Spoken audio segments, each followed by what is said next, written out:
Excellent. Okay.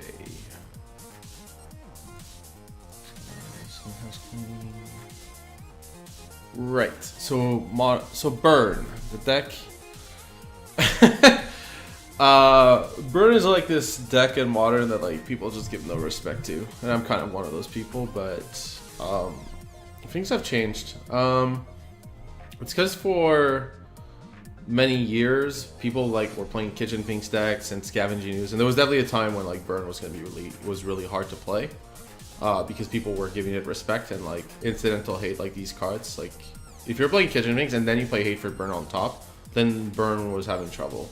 But like people are playing a lot less of these cards, and on top of that, when they consider the last sideboard slots, they don't normally put in the Obstinate Baloth. They put in the like LD spell, like the Molten, not the Molten Rain so much, but yeah, the extra Ghost Quarter or Field of Ruin or whatever you need to get rid of Tron, extra Stony Silence. Or Graveyard Hate, extra relic. Anyways, I don't know like how much I need to explain what this deck tries to do. I think like you look at the card Lava Spike, and that kind of explains what this deck's trying to do already. Like, Lava Spike deals 3 damage to target player. I mean, with the text of this card, it's pretty obvious what you're trying to do. Like, you're clearly trying to reduce your opponent's life total from 20 to 0. There's not much else. So like, how can you, like, rather than talk about like what the deck is trying to do, let's talk about like the health rating of the deck. Like, when do you want to play Burn? What like how can you assess like if it's a good matchup or not in those aspects? Since that's a little less obvious. Essentially the best way to look at the Burn deck from a matchup perspective is look at the creatures. If the creatures Monastery, Swiftspear, Goblin Guide, and Eidolon of the Great Revel, Grim Levaments are not as much, but sometimes. If like Swiftspear, Goblin Guide, and Eidolon of the Great Revel are good creatures in play and will deal at least 2 damage and are likely to deal 4, then Burn has a good matchup. If your creatures deal at least 2 damage, that's really like that's okay. And if they deal and they have a good potential to deal more than 2 damage, like say 4 or 6, then your creatures are great. Because it's a combination of this damage you deal, like say 4. Like 2 or 4, plus the fact that against a lot of matchups you can block to give yourself an extra draw step. So like your creature is basically 2 damage plus drawing a card, which in this deck is anywhere between let's say it's like 1.5 damage, because like maybe the creature's probably not going to be a good top deck in that spot. So like yeah, so creatures can be basically lightning bolts, right? That 2 damage you deal plus the 1.5 you draw. So look at it that way. If your creatures are not relevant, for example, you play Eidolon and your opponent's playing a bunch of 4-drops, like over the top, then Eidolon's super bad. It's actually negative ranked. Goblin Guide's almost always good, and Swiftspear's also always good. Eidolon's a little more of a meta call. People have been running 4 because right now Storm is very popular. And there's been a little less mid-range, where Shrine of the Burning Rage would be better. Oh, sorry. And I mean, by mid-range, I mean like non-abrupt decay mid-range, because obviously abrupt decay against Shrine would be bad. But yeah, everything else apart that in the deck is just damage. Ripple's probably the worst one of this lot, by the way, because it costs 1 more. At 1 mana you have just your free damage for 1, and then 2 mana is like your utility / bonus damage. So Lightning Helix, good in mirror matches and against and in races. Boros Charm is +1 damage with additional use in some matchups. Searing Blaze, destroying a creature. There's enough. Most decks have at least a creature, so yeah, Searing Blaze is good, and that's it. Like Searing Blaze is the card you want in any creature-based matchup. It's just unreal. It's like damage plus dealing with a permanent in front of you. And then Skullcrack is that extra utility. It's a bolt that like can prevent Kitchen Finks trigger or some other nonsense. Skullcrack tends to be much better in post-board games because the games go a little longer since people have more answers, and you know you're also trying to counter potentially things like Obstinate Baloth and Fractus, which are real problems without a Skullcrack. As for the sideboard, this version only plays 2 Searing Blood. I could easily see going up to 4. I think this card, like in creature based matchups unreal, and it's one of your best ways to win against Affinity along with Destructive Revelry. I think Destructive Revelry is a 4 of in Burn. Like, the ability to... Like, it's just exactly what you want. It's a disenchant that deals damage. It's, like, perfect. And then this deck plays some kind of middle the ground cards. I think a free path is probably wrong. It's probably free Searing Blood 2 paths. But yeah.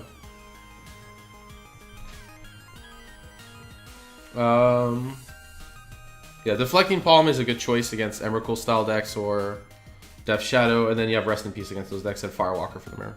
Yeah. Yeah, that's basically Burn in a nutshell. We'll run it for a league. But yeah, so for the story, pulled Modern Master Liliana on the first pack. Yeah, it's okay. I mean, it's a good pull. That's why those packs are designed, so you pull good cards. I mean, the thing with like Modern Masters free is like you can pull fetch lands that are rare. That makes the packs a lot better.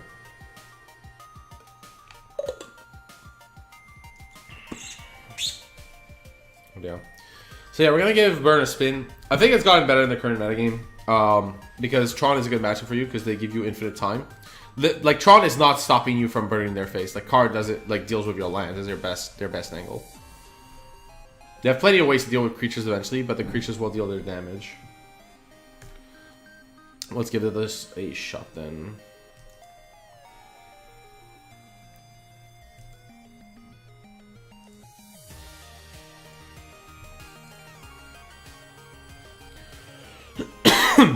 Sorry.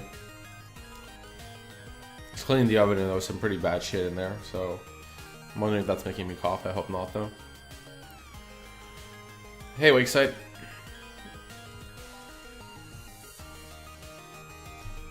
Right. So now let's see how the deck performs. My feeling is like the league is ending, so today's gonna be a bit weird.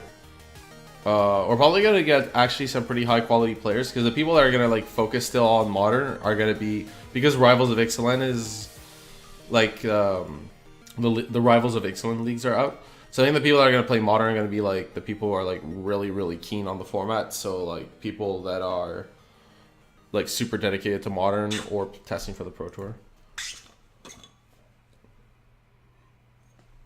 Like, yeah. Also, the leagues are awful value. You pay 30 tickets. That's a lot. Oh, you're the guy I played with the blue steel deck? Yeah, Death Shadow is unreal. Still is. But yeah, I think we played a good game one, and I think the other match was a wash because you like missed land drops or I fought seized a bunch, yeah. Yeah, double Death Shadow. Jesus. Okay, let's see. So about these hands, this hand is fine. We're on the play. There's a lot of like if we're against an aggro matchup, this hand is unreal. But the third land's a bit of an awkward spot. We still keep here. Good mono black deck. 8 rack. The only mono black deck I can think of is 8 rack.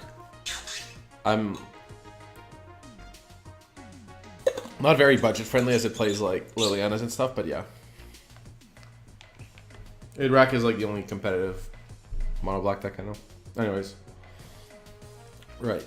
We'll play Swiftspear. We're gonna play it off this Stomping Ground. Since I could wait on the Stomping Ground, but like it's most likely we're gonna want it untapped anyways. Here. 9 rack? What's the 9th rack? It's like 8 the rack, 8 Streaking Affliction. Is there a 9th card? Double Hierarch? Okay. We're 100% going to Searing Blaze this thing. Drawing the land here is actually really bad. It's a good way to flat out. I'm going to get... I could get like a Sacred Foundry or a Mountain. I think the damage is fine because we have 2 Lightning Helix. But I know we're Searing Blazing this. It's just to get the Mountain to take less damage. Yeah, we want the option to... Yeah.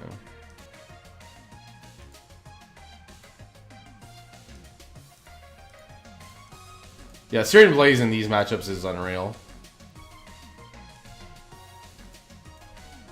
Like, otherwise these matchups can be hard. You really need these cards.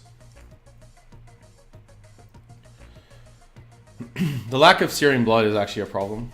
Okay. The second Force is a really good sign for us. This Vantage is not, though. We're gonna play it anyways. Attack and Lightning Helix face.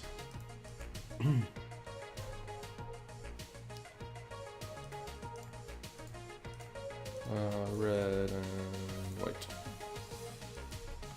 Yeah. Drawing 2 lands is super bad. Like, Burn doesn't deal with floods very well.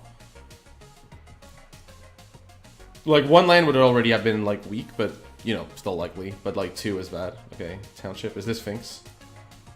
Tracker? Okay. Okay, Skullcrack is good here.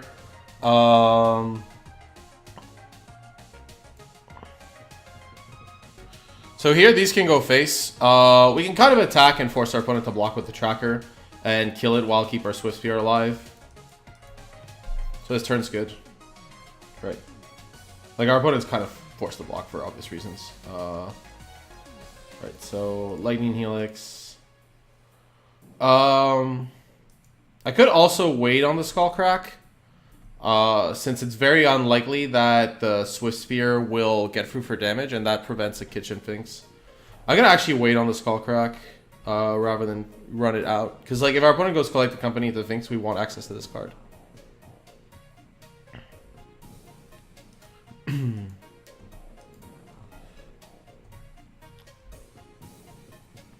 Grim Lavamancer, I mean, it's not a good top deck. It's a good card in this matchup, though. We're going to play it out here. I'm not going to play the Scalding Tarn to kind of disguise my hand.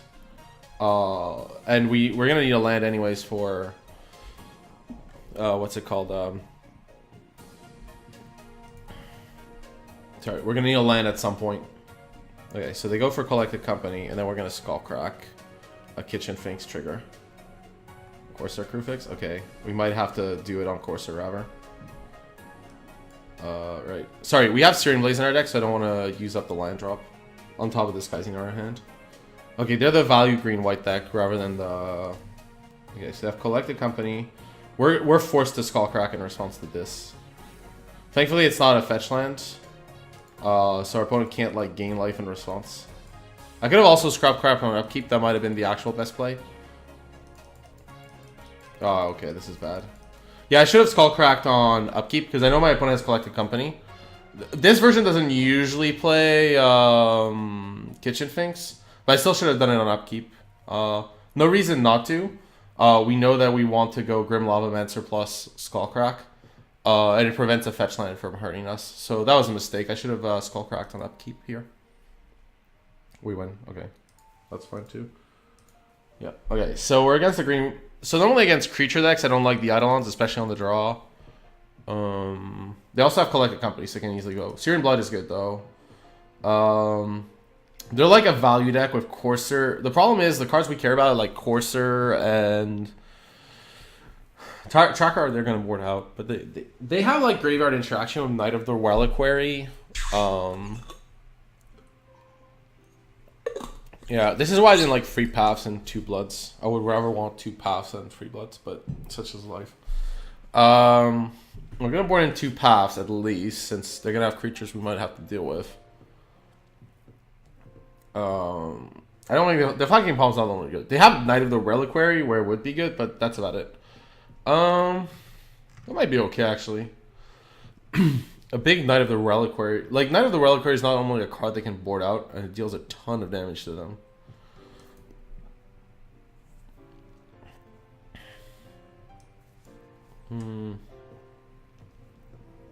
Paths are good in general, though. They get rid of a Courser or something horrible like that. I like 2 paths. I think everything else is kind of important. Like, I could board out a Rift Bolt for a 3rd path. That's, like, okay. Yeah. The thing is, we're boarding out Eidolons, so we don't need our creatures as much to hit through, so the paths aren't as necessary. I'm also going to cut 1 Rift Bolt for 1 Deflecting Palm, just to see, like, if it's good. I suspect this isn't good, but I think it's okay to hedge a bit here. But they normally beat you with like Runemac Excavators and Coursers rather than a big creature. Sometimes, but they have Knight of the Reliquary, and if you can hit that, that's really strong. So, the 1-land hand. I mean, this is an incredibly strong 1-lander. Like, triple Searing Blaze in a matchup like this. It doesn't kill Corsair, but it kills pretty much everything else. Hey. Oh. Actually, I should have boarded in a Destructive Revelry because Corsair's an enchantment. So that was a mistake. I should have boarded in a Revelry rather than the Palm. We're going to keep because we're on the draw. The odds of drawing a land are okay. And we're not like that far behind if we don't for a turn. I think for 2 turns it's bad, but I think the odds to not draw in 2 turns are pretty low. Okay, perfect. We're gonna start with Stomping Ground and Swiftspear. Let's just get that damage in. Yeah, I should have boarded in a Revelry over the Deflecting Palm. Or Revelry killing Course is good. They're not gonna board in many more artifacts and things though. Okay, they're gonna path our no. I don't think pathing's correct here. Giving us the extra land this early is bad normally. Our opponent might go for Voice, which okay, this is this is tough because like Searing Blazing Voice isn't that high impact, but like if we don't hit a land drop, like these Searing Blazes are gonna be bad. Like because this turn going Swiftspear plus like say Lava Spike is super good, but we can do that next turn.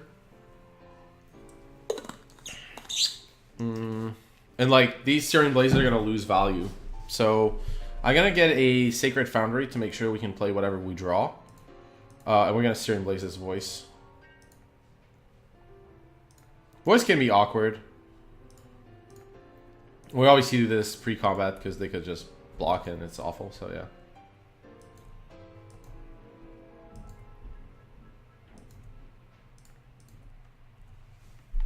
Yeah. Drawing all, yeah, okay.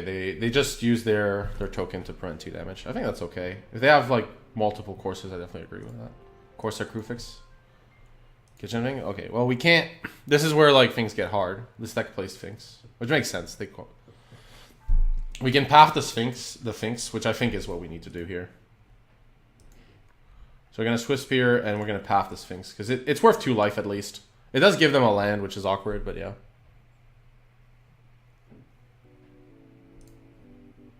Yeah, that you need lands to make Blaze good. I mean, yeah, that's true, but it does say landfall. But I think it's okay still, because like these are so good, so like it values lands. So as long as we drew 1 land, like we can draw spells or lands. So yeah. So here our opponent most likely has Collected Company. It's really awkward because these Searing Blazes aren't very good. I'm going to Lava Spike pre, and then we're gonna attack in. Because it gives value to these Swiftspears. They could have a Kitchen Finks, but yeah, okay, so Lava Spike. I'm not sure about the company. Depending on what they have, it might be correct. I don't know what they would do this in response for. Knight of the Reliquary. Like, if I have Skullcrack and I attack, like, I can just do it after you reveal your cards, so... Oh, okay, Spellcaller, that makes sense. This is actually really good for us in a very strange way. Basically, the rationale for why it's okay is we can just... what we can do here is the Lava Spike gets exiled.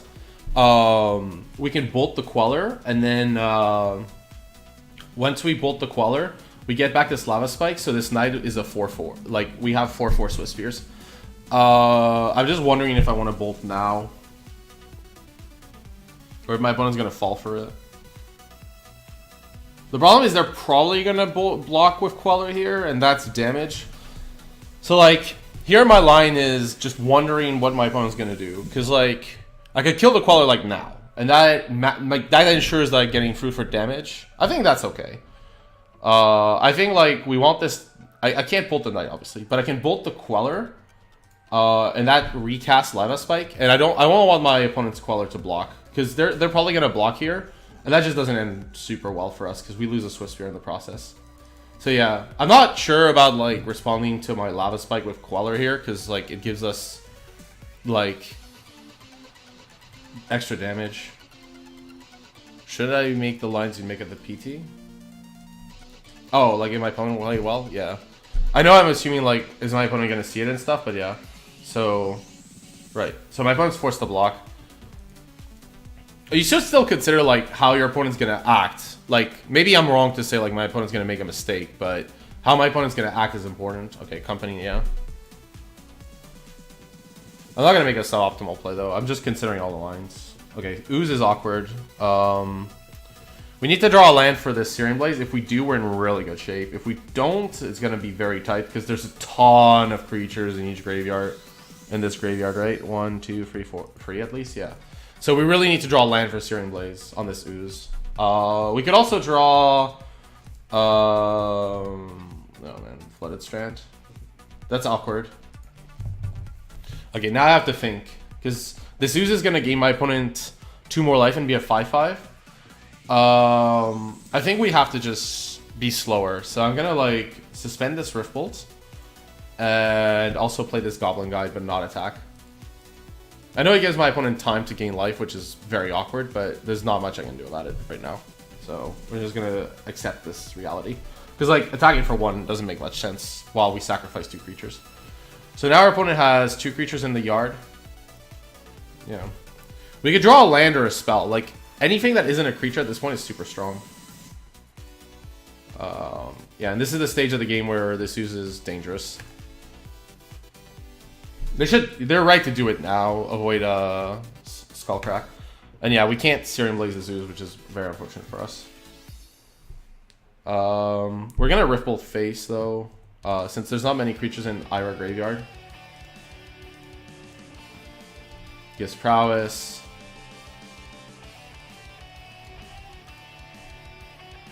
Lightning Bolt.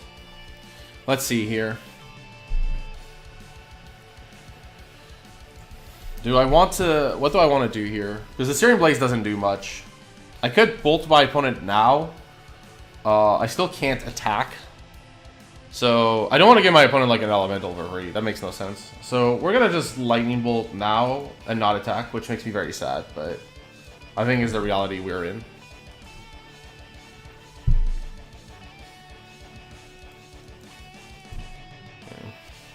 Yeah, you can see the issue of the Searing Blazes, but like we can draw any spell or any land, so that's like the one reason they're like okay even in this situation is like we're drawing damage or lands that are damaged. So like it makes all our top decks great.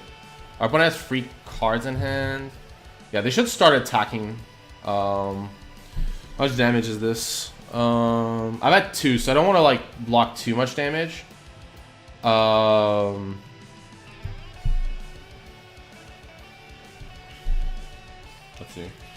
Let's see. They go. My opponent goes to free. If they have Courser, 5, 9, 11. I'm actually gonna take this. I think. Let me think. 5. They can deal me 12. They can deal. They put me to free. Free is okay. Yeah. Okay. This attack was desperate. I don't know why they were that desperate. Like, it was fine. Like, obviously, like, any draw in our deck was safe apart from a creature, so they could have waited a turn. Because, like, a creature doesn't really get there. It's not high odds, but... That was... Yeah. That matchup's not usually that easy, because they have Kitchen Finks and Collecteds and stuff, so yeah, that was nice to win. Right. But yeah, Searing Blaze is, like, in the creature matchups is kind of unreal. Like, it justified keeping that kind of loose hand. Although our play was a bit forced, but yeah. Okay. No creature in this hand makes it really awkward. Let's see. The problem is, like, your hands without a creature have to be really strong. Because you have to make up for the fact that you're not dealing any damage from them, and you're probably... And they're bad top decks. How much damage do we have? 6, 9, 13, 16? Okay. We have 2 lands and 16 damage, so I'm going to keep... even without a creature, like, this hand seems strong. Okay, if our opponent has discard spells and stuff, that's not good for us. Thoughtseize is okay, though. I'm okay with this card. Like, it still gains them life, technically. Like, without tempo. Because, you know, they're taking a 3 or 4 damage burn spell. But yeah. Yeah, take the Boros Charm. It's the highest damage, I agree. And our opponent... That's the best part. Our opponent Thoughtseized us and gets to see how lucky we were. That's actually incredible. We're going to go for a Swiftspear here because it forces our opponent to react to this. If they don't have the push, this is great. Yeah. It also makes our opponent's fetch land super bad. Like, because they need to catch up. If they have fetch land... Oh, this is straight up green-black. Oh, that's unfortunate. They probably have Abrupt Decay here. The question here is whether I double Lava Spike and just hope my opponent doesn't have push or decay. Play the land. It seems very unlikely that my opponent doesn't have one of those cards.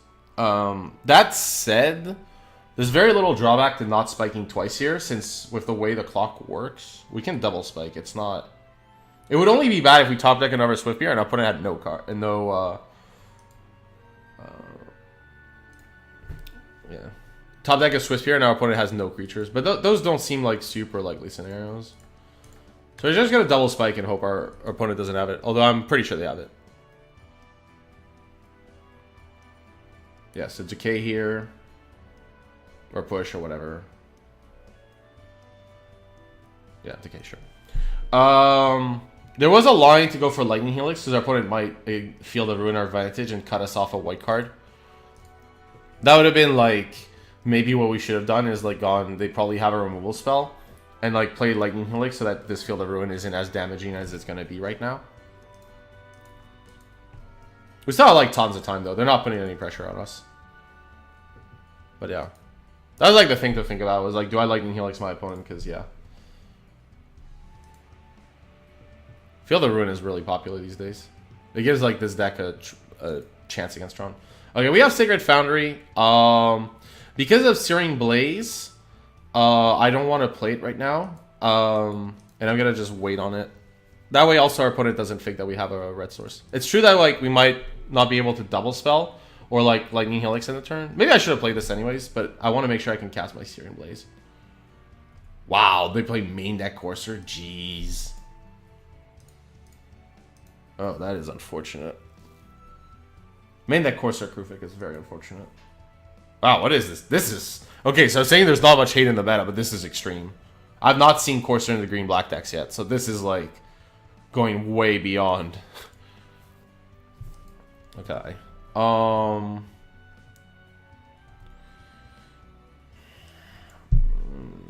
I am tempted to Searing Blaze this Courser with a Rift Bolt on combo. I think I'm going to have to. I think this is going to gain more life to my opponent over the course of the game and more value. We're going to pay 2 life and we're going to Blaze this. Like, normally it's very incorrect to do it on a creature unless it's dealing them more damage. And I think that would deal them more damage. Because, like, they would gain life from drawing spells. Yeah. Okay, Tireless Tracker? Sure. Tireless, yeah. So, yeah.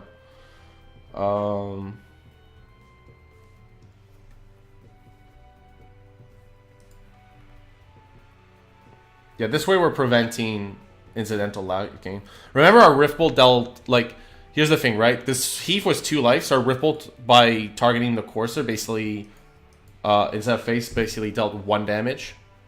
Like, our opponent has gained 1 life so far. Right. Foothills, Lightning Helix. Our opponent could have Liliana of the Veil.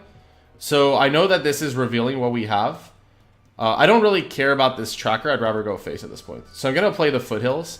I'm going to pass. I don't want my opponent to like go Liliana plus Field of Ruin or something horrible like that. So yeah, sack a clue. They know we have Helix, and obviously this is a land, but I don't want, like, yeah, Field of Ruin plus Liliana would be awful, so case in point. This is actually straight up strip mine, because we only have 2 mountains, so that's also giving our opponent some information, sadly, for us.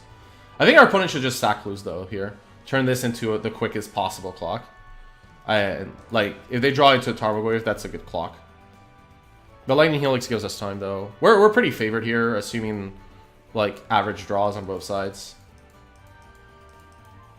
Unless they like play brutalities on top of these main deck coursers.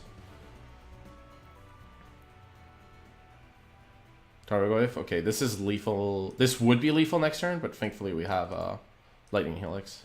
Good old Lightning Helix. So yeah. Vantage is very brutal. Like, there's not... Like, any creature is bad. So Eidolon would have been okay.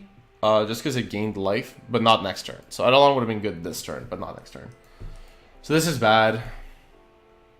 Yeah. We're not dead, though, so we still have a redraw. How many lands do we have? We lost the Vantage, so we had access to... Yeah, our odds to win are pretty high. Let's see. 4 Skullcrack, 4 free Searing Blaze. Ripple works, so 2, so 9. Lightning Bolt. 13, Lightning like 16. 19, 22. So we have 22 twice. If our opponent attacks with both creatures, then we also gain Goblin Guide. And if they don't have an Ever. They probably have an Ever creature, though. No, let me skip this. Right.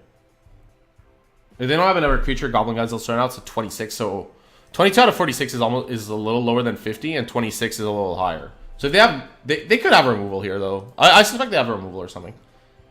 I wouldn't feel the ruin if I'm my opponent, because like pretty clearly we can get like a white source if we need to, and we're at 5. So like the life total isn't that big a difference. So I wouldn't feel the ruin if I was my opponent here. There's not much value. You can, but yeah. Because we have an Inspiring Vantage, I'm probably going to search a Sacred Foundry at end of turn. Sadly, they get the information when we only play 2 mountains, which is actually pretty relevant for post-board games. Yeah, so... Right, Tarmogoyf. Right, so a creature is not an out, so we need to draw a literal burn spell, which we have a lot of. So you're gonna get tapped Sacred Foundry, because we have Inspiring Vantage to give us Searing Blaze, and Swift Spear doesn't do it. Sadly, we drew poorly on the last 2 draw steps. That was unfortunate. Oh well. We were a favorite to win after that, and then we didn't get there. Okay, so... Searing Blood is kind of... Path to Exile is a card you want against the green-black decks, just because... Yeah, Tarmogoyf is also a problem. They board out Thoughtseizes, they keep in Inquisitions, but Deflecting Palm is still okay. They board in Brutalities, though. Brutalities are pretty awkward. Eidolon's okay, because they have a lot of small spells. Ripple's pretty inefficient, so I'm happy to board those out first. Searing Blaze is like a little less good. It doesn't really kill Courser, so we can cut a Searing Blaze. It doesn't usually kill Goyf, and Trackers usually get boarded out. Revelries are not very good, normally. Bloods are probably not very good. If we're boarding out Blaze, then clearly Bloods aren't coming in. Yeah. Rest in Peace is okay. It beats Tarmogoyf, but it doesn't really beat anything else. I could board in 1 as a kind of a super answer Goyf, but they have Abrupt Decay, so I'm not a fan because they have Abrupt Decay and discards, so if it's really relevant, they can get rid of it. They do play Grimflayer, though. It's good against Grimflayer. I think 1 is okay. But what would I board out? This is a problem. I think on the draw, I'll board it in. On the play, like, I want more damage because I have less cards. And on the draw, I'll want it. On the draw, I'll have more cards. So I can play with something. Okay, cool. But yeah, those last 2 draws were a little unfortunate, but it's okay. Yes, I'd like to play first.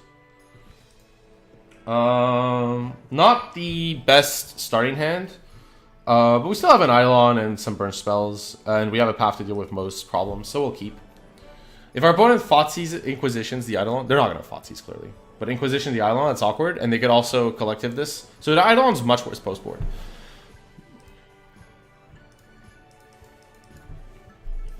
Well, it depends how many brutalities they have. Normally, because they're 2 color, they play 3 or 4. This matchup seems atrocious to me. Do they have the turn 1 Inquisition? Oh, that's awkward. They only play like... They usually play free or because they don't play as much fetch shocks. They only play 4 Thoughtseize and 2 are free Inquisitions. So like getting Inquisition's pretty unlikely. Yeah, but whatever.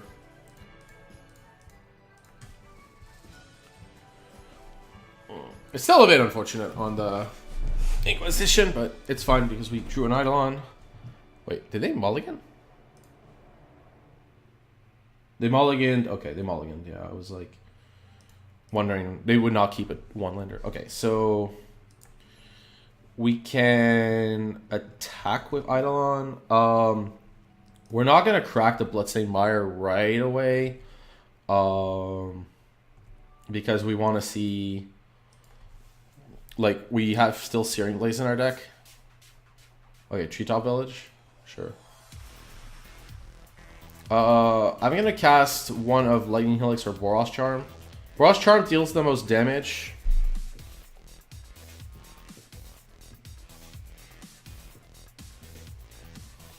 This has more utility. Oh wait. What do they know about our hand? I don't think they know about this Lightning Helix. Let's play the Boros Charm. I know it could like save our Eidolon from a fatal push. I think this is fine though.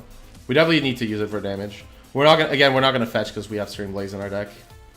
We'll attack first. Attacking's free.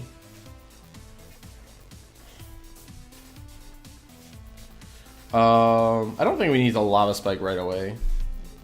I know it's efficient, but yeah. Do I stream regularly besides mini trials like your 30 days, 30x? It's not a mini trial. I don't know if you've tried to stream for 30 days, but it's not a mini trial. I am looking to probably stream more though. If I'm honest. Okay, so he's going for the because like I feel like I'm not. I felt like the stream was pretty cool, like overall. So I'm looking forward to streaming more. I think. I just don't know yet. I have to go to London and do the Pro Tour and all that stuff. So for sure there'll be like 2 or 3 weeks cold. But I might like start streaming two days a week in the future. Probably like a Tuesdays and Wednesdays, Thursday or something. Because I thought it was cool. The only problem is like, it was good to like rent cards for a month. Because it gave me like the option to play all these decks. Like when it's my actual like just MTGO account, it's a little harder. So I have to figure like stuff out. But I do want to like stream regularly after that. But like it'll be dark after the stream until like this the 30 days complete until like mid-Feb because I'm going to the Pro Tour. Anyways, so our opponent is going for full mode on this Brutality. So we're definitely gonna Skullcrack here to prevent our opponent from gaining the life. And there's not much else we need to do here. Like clearly we're not Lava Spiking, so yeah. So yeah, that kind of does it. Our opponent discarded 2 decays. Yeah, our opponent went for the full mode, so they probably have to take the Lava Spike. They can take the Lightning Helix, but I take the Spike because it's the most efficient one.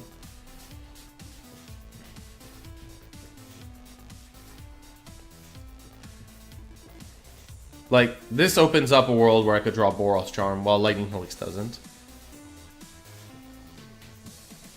And you can see how good Brutality is here, like the drain mode. Like, that's why our opponent kept. Like, I know when my opponent goes Swamp Nothing, like, they probably kept. Okay, Eidolon and takes. I'm not sure about this Lightning Helix. I think that's not correct, but yeah. Okay, see? We got really lucky, and that's fine too. Get a Mountain, Lava Spike, Boros Charm.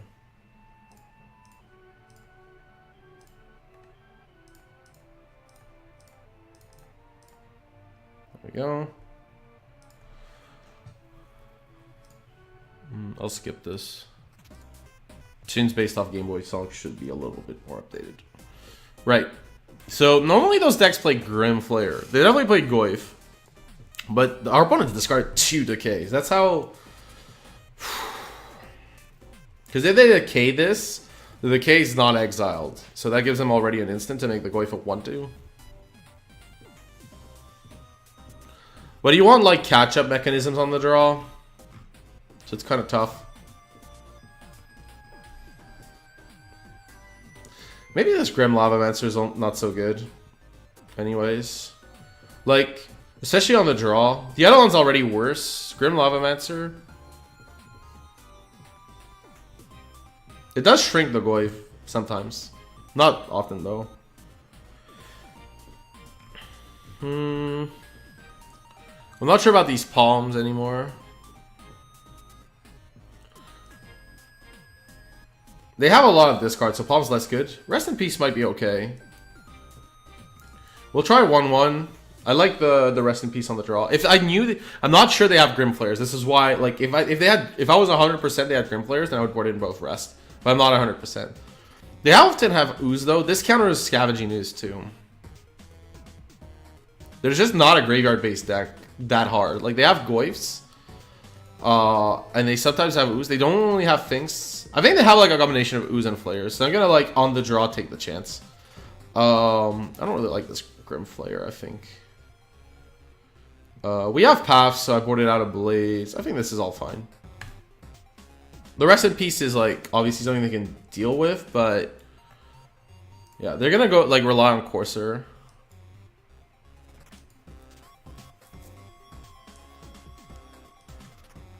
But yeah, Skullcrack was. You can see how good Skullcrack was in that post-board game. Basically, pre-board is not normally that good because they don't have many main deck ways. So, like, I could totally see, like, a sideboard constructed where you have some of those sideboard cards. We have Goblin Guide and Stuff, so I will keep. Goblin Guide and Stuff is a very powerful burn hand. Do they have the Inquisition again? Come on. Nah, yay. They might have Push, though. Ooh, double Goblin Guide. Right. So this might give them a land and get us hit by a push, but we don't have a choice. Our opponent has F6 in the past when they have nothing to do, so I think they have the push here. Give them a Blooming Marsh as well. Come on, not even a fetch land. Yeah. You could, like, kind of tell because of how our opponent F6 in other scenarios. I could, like, not attack. That would be, like, kind of a soul read, though. I think it's wrong to do so. On average. Yeah, Goyf. This is, like, the rare instance where Goyf is easily killable because we didn't draw a fetch land, and yeah, so, like, Searing Blaze would have been good, but we don't have a Searing Blaze effect. I don't normally want to Lightning Helix a Goyf, but that might gain us life in the long run because this is an instant. I'm actually gonna Lightning Helix this Goyf. I think it gains us. I think it deals damage in the long run because we draw more cards.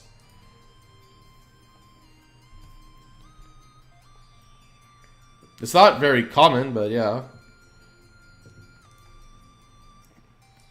Our opponent knows we obviously don't have Blaze, because that would have been like a perfect Blaze turn. If I had Bolt that turn, I definitely would have bolted plus Goblin Guided, but we had Spike, so okay.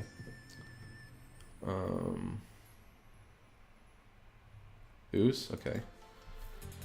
Right, so actually the Rest in Pieces are pretty good. So they're gonna, like, they should eat their own my Goblin Guide now. We're gonna just play Rest in Peace to prevent further damage. If I had known that this was the card, I wouldn't have Lightning Helix the Goy for obvious reasons. But this, like, prevents. We're gonna have to, like, play Control Burn, and we don't have the Shrines, which allow us that to be the best plan. What is this? Courser? Yeah, Courser is really brutal. Liliana? Okay. I'm probably gonna have to, like, path the Courser right away because Liliana's a problem. Okay, we drew Bloodstained Mire. They have Field of Ruin, so I'm gonna probably have to get a Sacred Foundry for redundancy purposes. I don't really want this Liliana, so first things first, we're gonna path this to get more information on what's going on. I actually don't have to do anything here. Maybe I won't. Yeah, I won't because it gives me like the land for Searing Blaze in the future too, potentially. Liliana this early would have been a problem.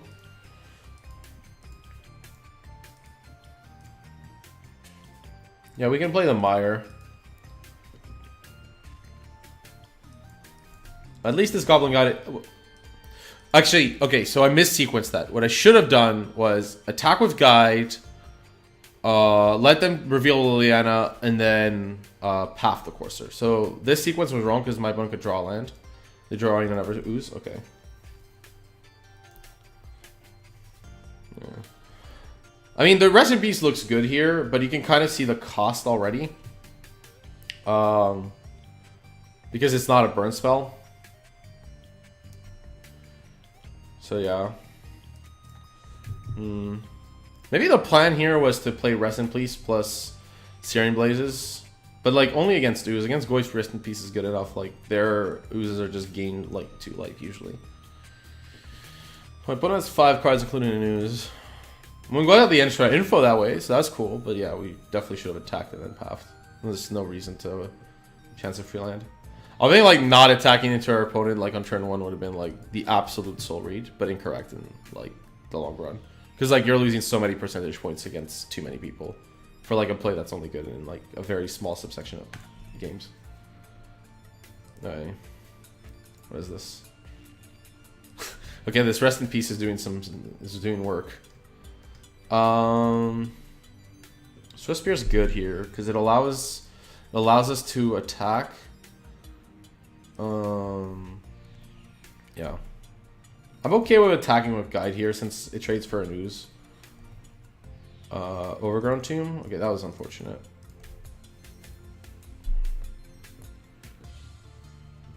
Yeah, so there. They could also double block the Swiftspear. I think this is a good turn for Boros Charm. I could fetch a mountain against the one Field of Ruin, but I do want the redundancy later, potentially. I think it's okay here, though. Because I don't want to take damage randomly.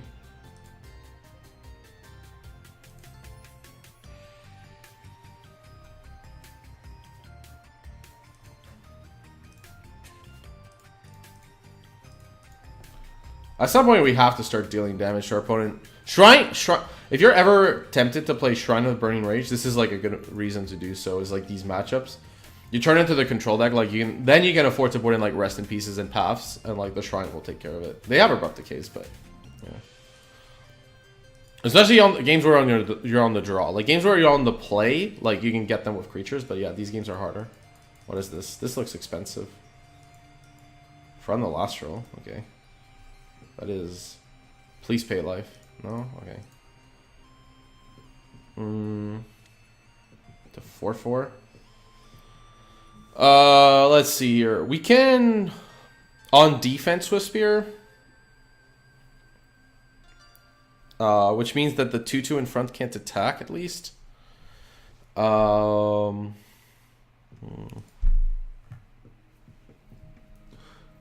question is, do I have to Lava Spike now? Like, I think I have to Lava Spike now just to get the damage through, sadly.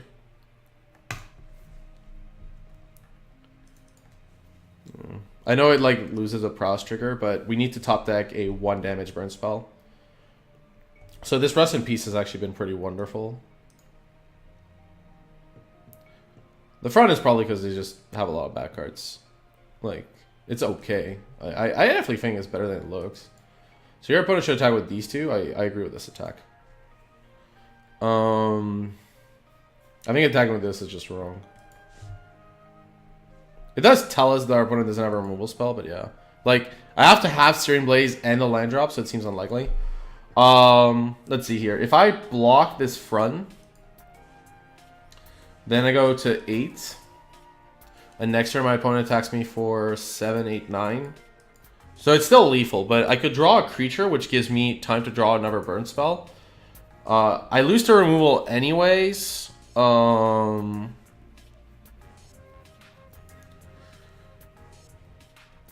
Because like if I draw a Path to Exile, that's way to deal damage, right now. Because my opponent's at 11, so let's put them to 7. Draw Path plus Skullcrack, so they go to 4. They take 3. Okay, so it's not lethal. That's the problem.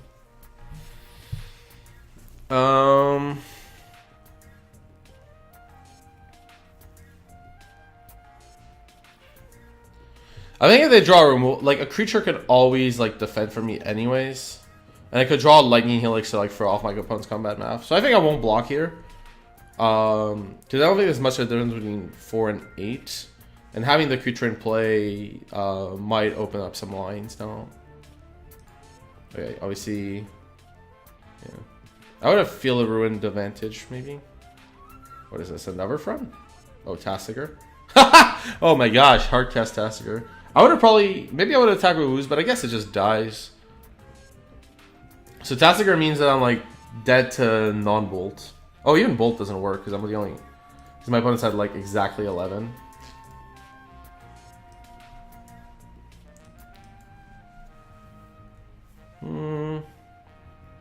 Yeah, the danger of drawing the second Rest in Peace. It's a good card, not in the scenario. That's fine, we lose this game. I don't think there was any draw that wins us there. Like, the Rest in Peace looks bad, but there was, like... I don't think there was a card that was winning there. And people are playing, like, green-black without any... Like, if people are going to play decks like that, like green-black, Corsair Crewfix main deck, no damage from fetch lands or lands, then yeah, your matchups are going to be bad. Like, that green-black deck is, like, one of Burn's worst matchups, because they play main deck creatures that are awkward with light gain. They don't take damage from their lands, and they put on a clock. It's like everything you don't want. Okay, so this hand is really good. We're going to start with Goblin Guide. We're probably going to get a basic Mountain here, because I don't know what the matchup is, and we maybe don't want to take damage randomly. We're going to take, like, some damage. There's a line where I, like, just get a Sacred Foundry here, though. I might actually get Sacred Foundry, because we're always going to take damage here anyway, so... Yeah. Our opponent, by the way, topped the card. Okay. So we know what it is. If it's a land, then we're just giving our opponent a draw step. But like with this Goblin Guy, we get some information on what they have. So I'm going to go for Sacred Foundry here. We're going to need a red-white source, and we're going to need it untapped. So we could start now, I guess. It's true that we could have drawn a Sacred Foundry, so maybe I should have fetched a Mountain in that sense, but yeah. Like, if they reveal, like, land or Lightning Bolt, like... Okay. Blooming Marsh? Okay, they need a land. Well, that was helpful. Just... That's gotta be, like, the best. You mulligan, keep a land on top, and your opponent Goblin Guides it into your hand. Okay, they're on... Ooh, they're on Shadow. This is interesting. Because they're on... Okay, they're doing themselves, right? Yeah. Okay, because they're on Shadow, like, they want to self-deal damage. Wait, they can't be on Shadow. They're playing Blooming Marsh. They're probably like on Abzan with Mission. They probably are on Abzan with Grim Flayers and stuff. Goblin. Okay, we're just gonna play all creatures here. They're on Abzan, so probably no mana disruption. So we're just gonna get a Mountain here. They have Path, but I'm okay with like the second Path not getting me a land. That's okay.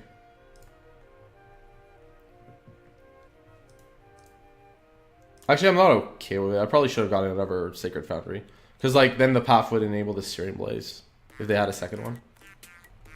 What the hell is this crap? Let's move on. Like, the songs I get are pretty... Okay, so they have Fatal Push on top, which we know about. Yeah, they're on Abzan. They're not on Shadow. Okay, so we get Path here. We get a Mountain. They have Push. We know that much. Yeah, so now second Path doesn't get a Mountain, which doesn't enable the Searing Blaze. So that might be awkward. We have two Skullcracks. We're going to attack first, see what gets revealed, see what they push. Because if they push, like, the Swiftspear... I think at this point I'd be more tempted to push the Swiftspear, but that's just me. Grimflayer? Okay. Yeah. Declare blockers? They're willing to just take this damage?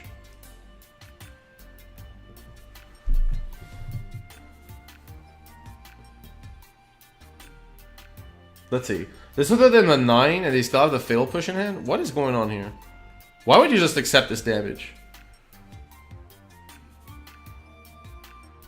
Like, because, right, because, like, they could Fatal Push the Swiftspear.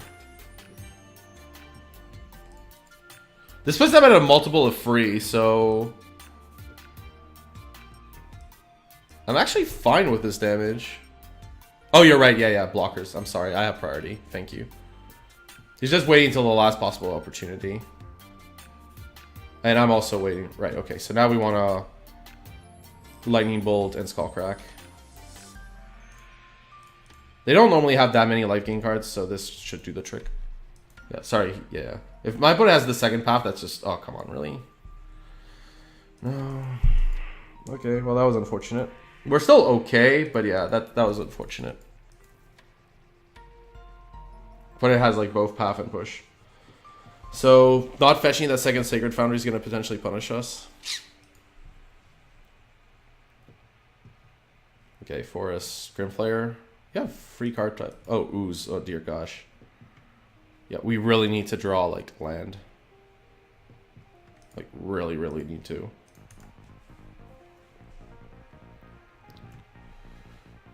That will be fine. Let's just get rid of this thing now, before it gets out of hand. Man, how many main deck Oozes are there? This is getting ludicrous. Yeah, our opponent had a really good interaction hand against where we had, like, free 1 mana, like, removal spells for creatures. Right, so Grimflayer, the push is out, the Grimflayer's out. We're still, like, in really good shape, as long as we don't draw too many of these. I'm just gonna play it in case we, like, my opponent goes Liliana. Because then we have our land drop for, yeah. So this turn, likely our opponent's gonna attack with Shambling Vents. We get a good shot at Skullcrack. Yeah. Like, our opponent doesn't know we have Skullcrack, so that, like, basically helps a lot here. Obviously, we have to Skullcrack now.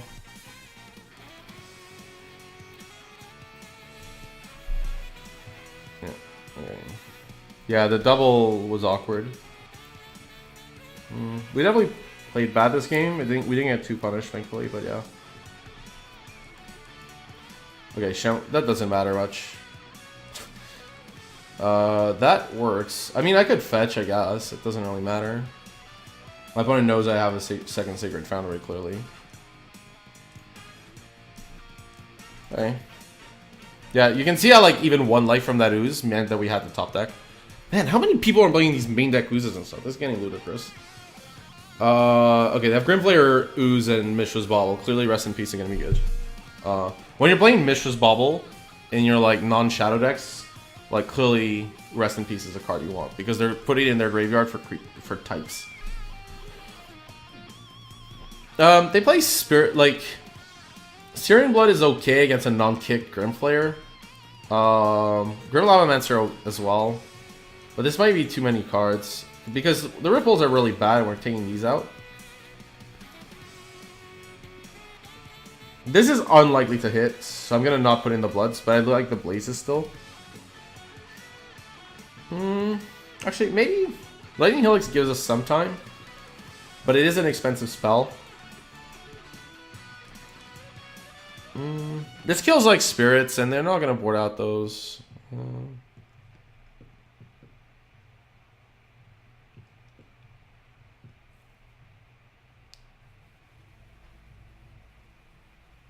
Fetch, and I'll try to get anything to trick them for game 2. I mean, I guess.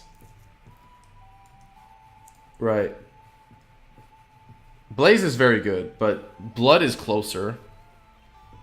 Because it kills an unkicked Grimflayer, but they have... If I was to board in these Bloods, I'd probably have to board in some Helixes.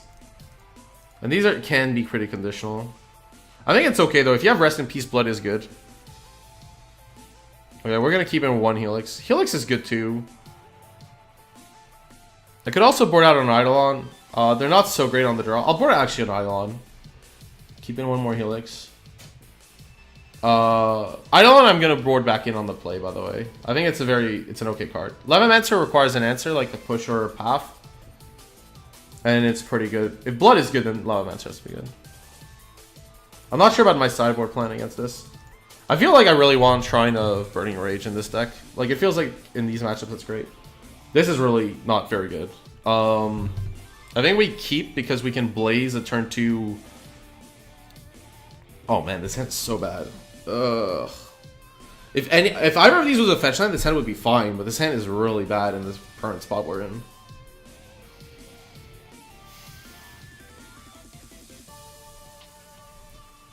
Boarding out all the creatures on the draw. To do so, you'd have to have shrines. Like, I don't think you could board out every single creature unless you have Shrine of Burning Rage. We also should board it out Lavamancer if we're gonna board in Rest in Peace. I don't like mulliganing, but this hand is really awkward. You get no value from a path, which actually can't be something. We have 3 white cards with 2 mountains. Yeah, I'm just gonna like mulligan this. I don't think it's very good. This is okay. We're on the draw. Ugh, pushing a Goblin Guide. Bow. I don't know. I know I have to keep this, but man, Goblin Guide. Ugh. I think I have to bottom this, but oh, this is disgusting. I'm gonna top. I'm actually gonna top because our opponent's very likely to take the Goblin Guide if they Inquisition us. And we're gonna get the matchup's long, and we have 2 paths, so we have Bloods, Blazes, and paths. We have time. Yeah. I know topping the Goblin Guy there seems super greedy. I'm definitely not, like, any other spell for sure gets bottomed. So that was a tough decision.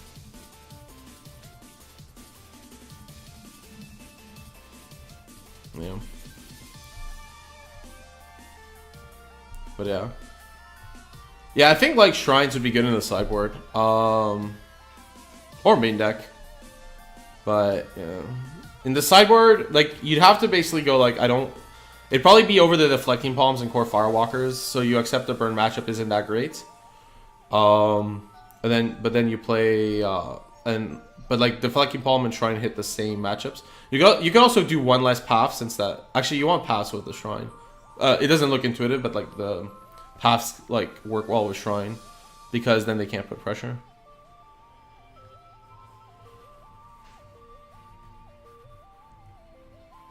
I know it's hard to push damage with creatures, but look at this. They're gonna Inquisition. They're gonna take this Goblin Guide, and then we have the Goblin Guide on top. Yeah.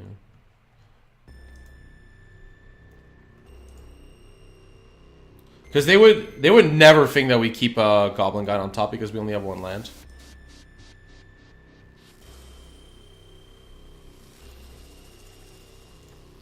But yeah, like, if you have Shrines, like, you can board out all creatures. I don't think without Shrines you can. Fulminator Mage? Well, I guess on the play it's okay. Especially against, my gosh, this situation. Fulminator Mage is super brutal. Might have to path our own guide.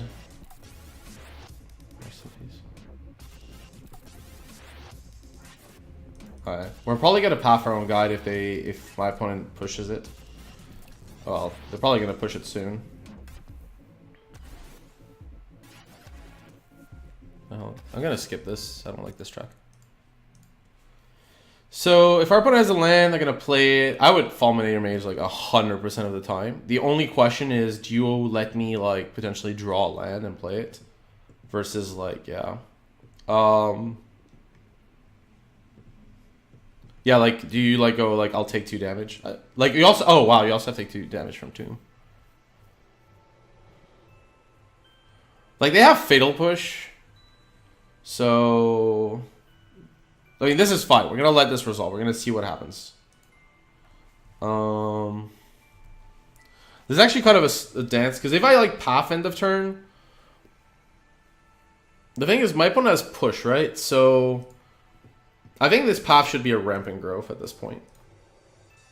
Yeah, I know this allows my opponent to like kill a land in response and stuff, but yeah. I could also have done it upkeep, but that just seems worse. Wow, my opponent let this happen. Well, now we're gonna cast this Rest in Peace. Because that, like, blanks some of their cards. Like Ooze and stuff. Really hope that was relevant. Right, they have push, so Goblin Guy's not very good. Why do you keep this? This is like your opponent has 1 land. This is like if you're gonna play Fulminator Mage and take 2 damage, like, why would you like just play it as a 2/2? It's clearly designed to destroy the Sacred Foundry. It was born to destroy Sacred Foundry. I don't get it. Why? I mean, okay, like you can untap now and like deal me 2 damage for sure. That's free since I'm tapped out.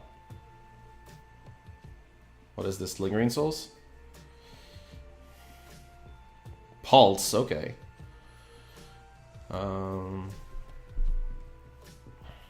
I don't know. Like I don't understand. Like I'm pathing my own Goblin Guide for this. Like, okay, so here, they're gonna have a basic swamp in their deck, and we want to Searing Blaze the Shambling Vent more than we want to Searing Blaze this Fulminator. So like, there's not much equity from attacking with Goblin Guide here.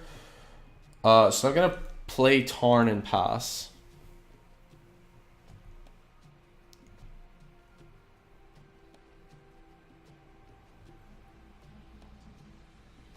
Okay.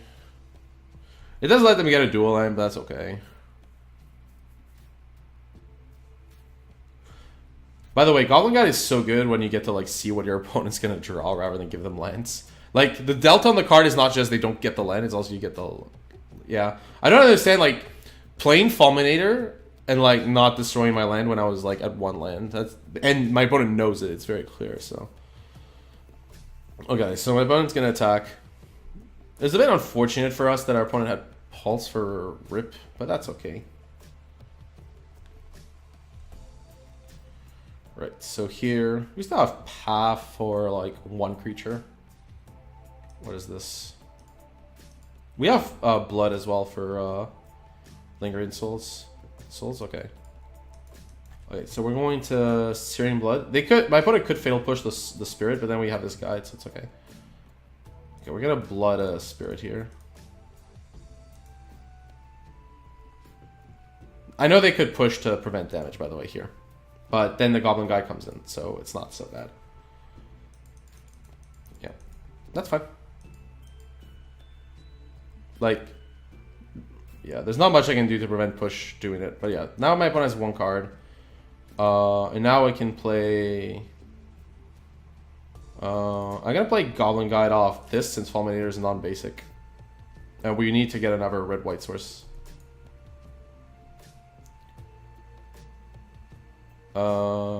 Let's see here what my opponent does first.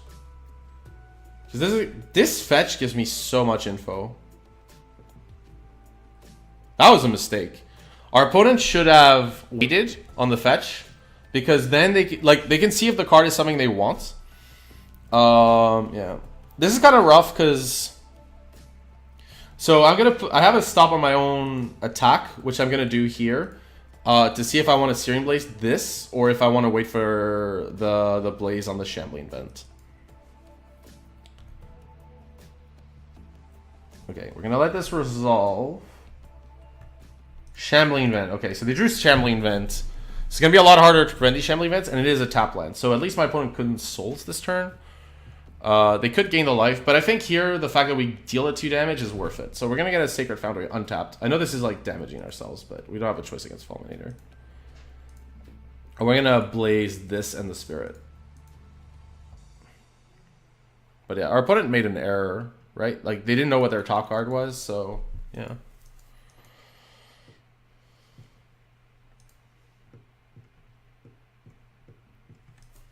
Turns out the Rest in Peace wouldn't have been that important. But they played like Oozes and stuff game 1, so I think it's fine. What is this?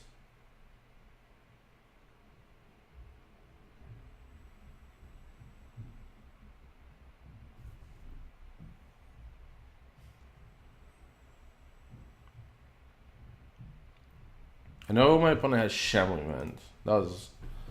Yeah, the difference between Goblin Guy telling you they have Fatal Push and giving them a Shambling Vent is so high. Okay. They were right to push their own token, by the way, when I Searing Blood. Like, otherwise they'd be like... Well, they'd be like at 8, because the Goblin Guy would be dead instead. So yeah, they activate the Shambling Vent, because this is like a turn to do so. If we draw land, then we can... Okay, they played theirs, okay. We can Blaze this Fulminator. And then attack with this Goblin Guide. Lava Spike. I'm probably going to path whatever Shambling Vent attacks. This is kind of awkward. Like, Searing Blaze is only good with a land anyways. And I don't really want to give my opponent that information. I'm gonna spike here, because my opponent could Fulminator to throw off my math. There's no reason not to really spike, actually. So I'll do it here. Yeah, and now we're gonna pass. Our opponent's gonna attack with Shambling Vent. It's possible I should have attacked this turn to force the issue on the Fulminator, actually. Since next turn my opponent can get Lingering Souls out.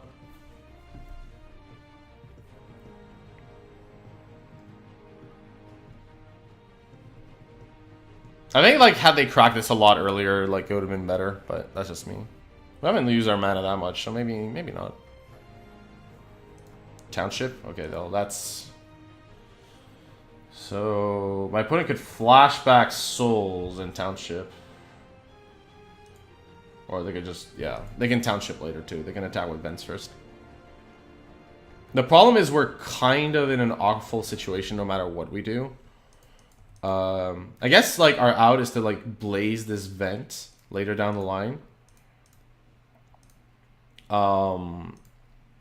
Yeah, blaze the vent if we draw a land, and then draw, like, our lethal burn spell. Because otherwise we're in trouble, yeah. Opponent could path our Goblin Guide, but that would seem really weird. Like, we'd have to draw pretty perfect for that to be, like, the line. They wouldn't board out paths, though, so... Yeah, so flashback... Oh, Ooze. Ooh, Ooze is bad. Well, I say it's bad. There's no creatures. It's not that impressive right now. I might as well cast Rest in Peace. It cuts the souls.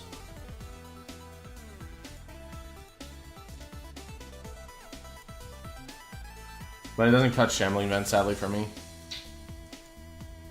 Yeah.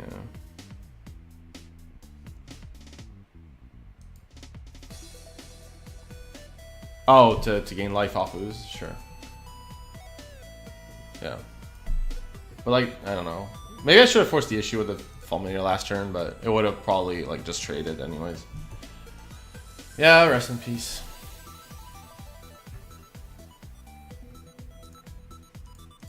We can't attack. But yeah, like, I think the plan is fine. It's probably going to be better on the draw because we have more cards. We also mulligan this game. Let's see what our opponent had. Push, Pulse, Fulminator. Fulminator is a bit weird. I think my opponent's not going to have Fulminator on the draw. That would be really wrong, I think. Well, maybe not so wrong, but yeah. Yeah, so Animate Vent. And attack with Vent is good. Our opponent should win this game. We won game 1 because we were on the draw with that weird decision with the second Goblin Guide. Okay. Yep, take it. Our opponent probably has like some creature in their hand and it's going to get us pretty hard. We're at free. I could blaze. How much mana is this? Free. Okay, so they're getting close to being able to Township with Vents. I'm just going to go for the Searing Blaze here. I'll attack first. There's no reason not to. Like, we can't, like, Searing Blaze the Vent, sadly. Because we would go to 2 and die. Never Scatter News? Okay, well... I don't think there's an out. Maybe I should concede to, like, not give my opponent information. Because my opponent's going to go to... I mean, I could have, like, double damage first, by the way, here, rather than Blaze right away. But yeah. So our opponent's going to go to 6. There's no card in our deck that deals 6 damage or gets us out of this situation. Because we're going to go to 1. So even, like, a top deck Searing Blaze doesn't work here. I guess we could... Okay, so our opponent has literal nothing, and we draw Path. But then our opponent has Ooze. So we have to, like, draw Path, kill Vent, chump block the Ooze, have a way to kill the Ooze, have our opponent have nothing again, and then, like, there's a line, but we're, like, sub 2%. Blood wouldn't even do it. Eidolon. Eidolon's fine. Because it just buys us...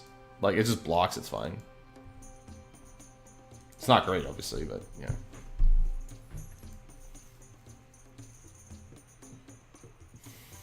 Or I don't unlocked, but yeah. We're basically out of this game. We can see our opponent's beautiful mana base.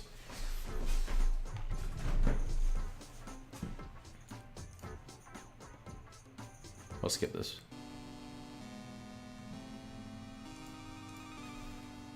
Oh, this is fine.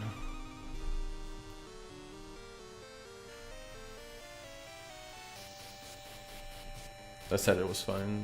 It was... Nah, it's okay. We can skip it. This is nicer anyways, I feel. Right, so our opponent attacks with both, forcing us to chump block both.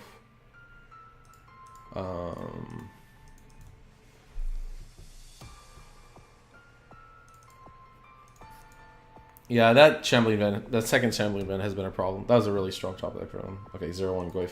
Okay, we lose there.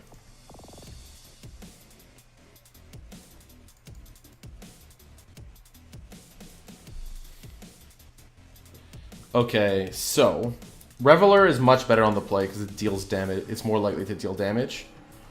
Grim Lavamancer with Rest in Peace isn't very good.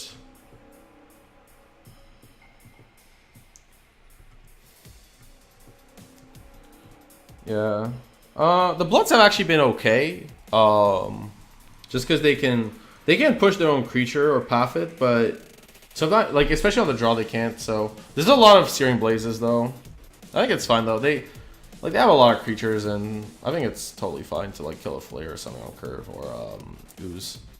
It's hard for their Ooze to get like to 4/4 right away. I think this is fine as is. We'll submit. The Skullcracks are maybe not that good. Well, we have to keep one-landers like this, so we're gonna keep. I know like the likelihood of having the second land's low, but we have like a lot of one-mana interaction stuff, so it's fine. And they might path our Goblin Guide. Like, if we go Goblin Guide Swiftspear, they don't have Fatal Push, then that's good for us.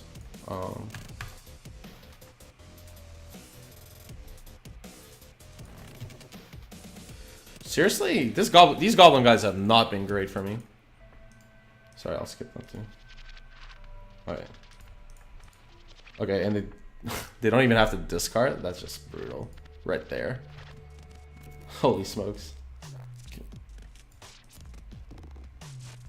Uh-oh. I am putting like pretty random music, so that's maybe why like I change a lot. I haven't like curated it. Okay, this is awkward.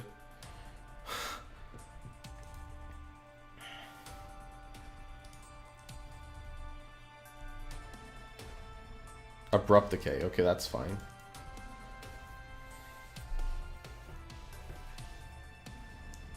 So my opponent's gonna look at my card. I don't know what it is, but yeah.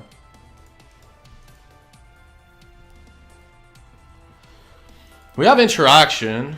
We have damage too. I'm probably gonna path whatever creature my opponent kills if it's on their own, if it's like on their own on my turn. Oh, this is Collective Brutality. Ugh. When they tap 2 black and they take forever, it's Collective Brutality.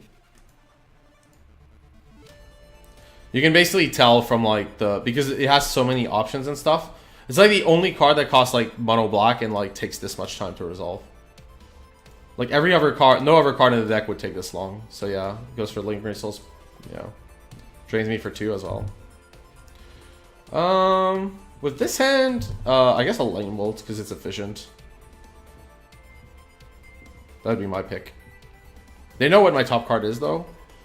But yeah, Lightning Bolt makes sense. Because it could deal like damage here. Frost Charm, okay. Oh man. It's fine, we kept a one-laner, we knew the risks. We missed like what, 2 draws? 2 draws is a little below par to miss, but that's what it is. They don't have top card. Chances are we're gonna path our own Swiftspear. Especially if my opponent like,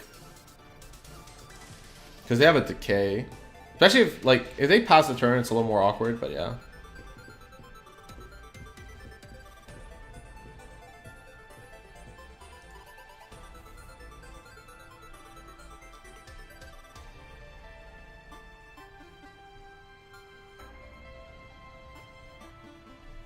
Yeah. I think it's better, like, on average for your win rate to keep hands with 1 land than hands with 4. Another Brutality, really? This is kind of silly. Yeah. Why are we facing all these green-black decks? Where the hell were these when I was playing Tron? Like, wow. These matchups are not good. Because, yeah. Especially when they have double Brutality. That's just... ugh. I'm not convinced about the double kick parts of it, though, to be frankly honest, but I don't think you need the drain life mode every time. Right, so we're going to path because we need the land. Unfortunately, it's our only way to trigger prowess. That's really sad. Right, and then our opponent has souls, yeah. So they don't have decay anymore. Top decking Rest in Peace would be nuts, though. Because then our opponent's, like, kind of forced to play on our playing field, which is, yeah.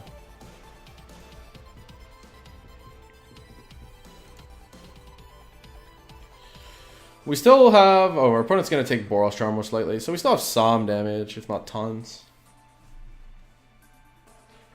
Yeah. I'm not sure about, like, the triple kick twice. I'm pretty sure one of those seems possibly bad. Lightning Bolt? Okay, well, we have to pass here anyways. Yeah, Brutality is really good against Burn for that reason. It's just... It's like killing a creature plus taking a card is brutal. What is this? Tarmogoyf? Okay. We can path that, so it's not so bad. I mean, our paths are in the deck for these situations. So we're going to path this Tarmogoyf.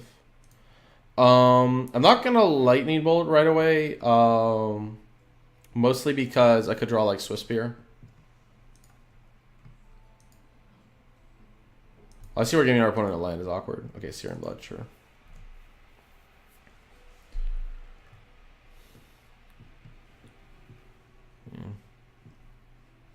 What is this?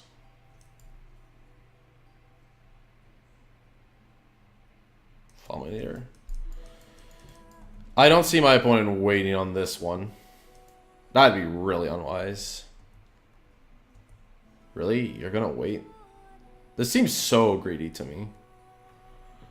We're gonna Skullcrack.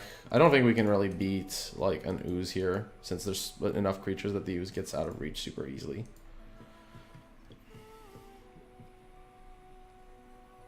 Let me think here. This is a good turn for a Swiftspear to get in there for damage, so... yeah, this seems like a good turn to get this in for damage.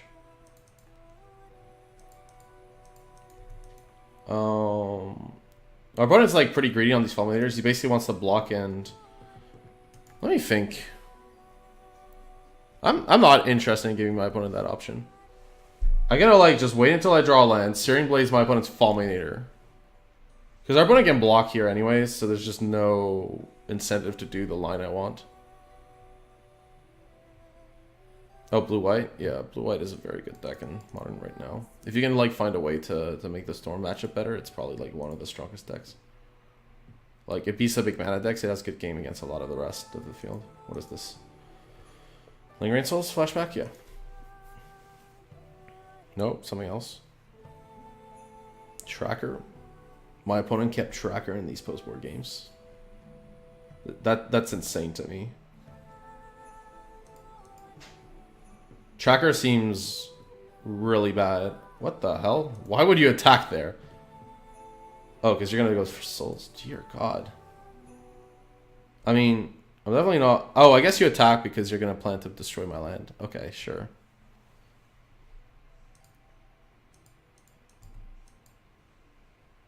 Okay, my opponent clearly has a removal spell that I'm not considering here.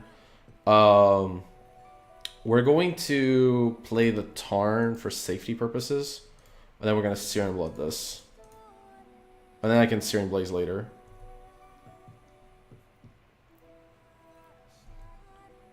My opponent has one card in hand. Like, clearly it's like some way to kill my Swiftspear, because this would be really weird otherwise. Like, why would you not flashback souls in this spot, right? You have sixth? Okay. I don't want... like, the Lightning Bolt would be more damage, but then the Searing Blaze is not active. So split my opponent to 10. They have Lingering Souls. But then I have to get a Sacred Foundry, so that's damage 2. Like, is this Swift Spear ever getting for damage again? Like, this would make it 6, but then we don't line. I think 2 is okay, but not great. Maybe my opponent has Path, and they just, like, F2 properly to make it seem like they have nothing. Okay. I mean, maybe it was a mistake not to bolt there, but what does my opponent have? Like, why wouldn't they flashback souls? That seems weird. Like, they weren't, like, doing anything else.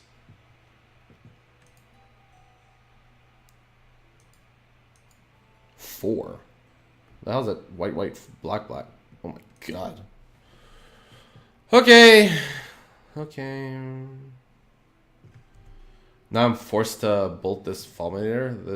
This might explain why my opponent was so conservative with this card. Okay, I have to think here. I guess I have to bolt anyways, but this is ridiculous.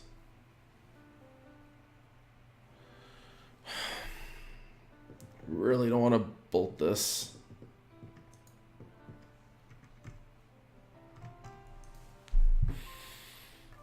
Oh my god. I have to get a Sacred Foundry too, and they have this land with Sorin. My god, really, Sorin. Ugh. I haven't seen any of these cards before. These cards have like not existed in my like 25 days, and now like they're all coming out because I'm playing Burn. Bolt is gonna be. I cracked it already, but yeah. Maybe it was correct not to bolt this though. Because of the prowess trigger, it's like 1 more damage. Yeah, you got it.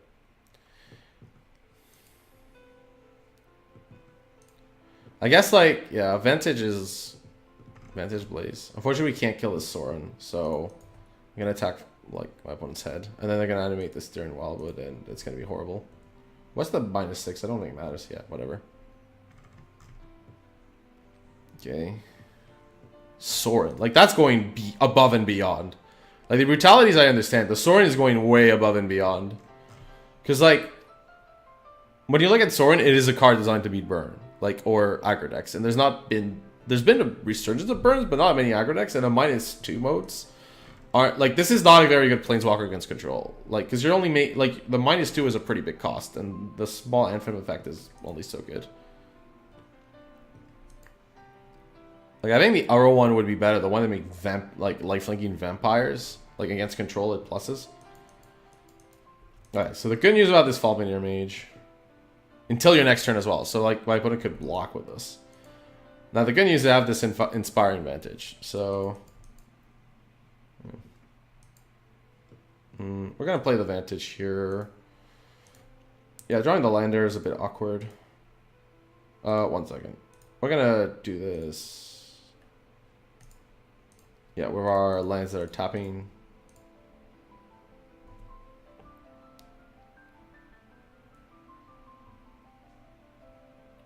Like, so the resurgence of Burn is over because people have seen it coming. So it's looking bad right now. I was thinking I was going to run a second league, by the way, but like, this has been so slow. Damage to sword? No, I don't think I can afford to. I mean, have I missed damage somewhere? Because, like, if I miss damage, it's bad, but I don't think so. Pafo, man.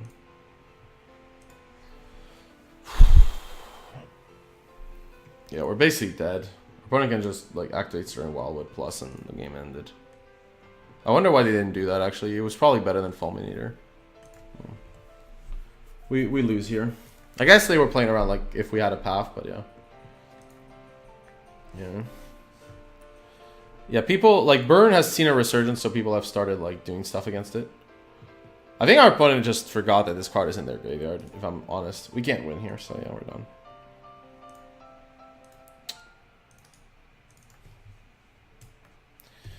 Yeah, these green-black matchups are not easy when your opponent, like, decides that Burn is a matchup they want to win. Like, that's, like, green-black has some trouble in some matchups where they can't do anything, but Burn is not one. Like, Burn, they'll have trouble if they decide, like, not to beat it. But clearly my opponent decided, you know what, these brutalities in the Sorin seems great. Because those deck don't have any like way to filter the draws apart from like Mishra's Bauble. So, we're on the play, so we're keeping this hand. Anything with like double Goblin Guide and like 2 lands seems kind of unstoppable to like unrealistic to not keep. I'll see if I play Eidolon on turn 2. We're definitely playing Goblin Guide turn 1. Sacred Foundry, yes, Goblin Guide. Our opponent mulliganed and topped. Riftbolt? Okay, we're playing the Burn Mirror, so I'm gonna be a little more, less cavalier with my life total for future turns. Okay. Yeah, so this is a tough one. I know we're getting like a mountain, so I might as well do that now. Okay. And then the question is, do I double spell or do I play Eidolon? I think I want to double spell because it like counters my opponent's Eidolon and it deals more damage this turn too.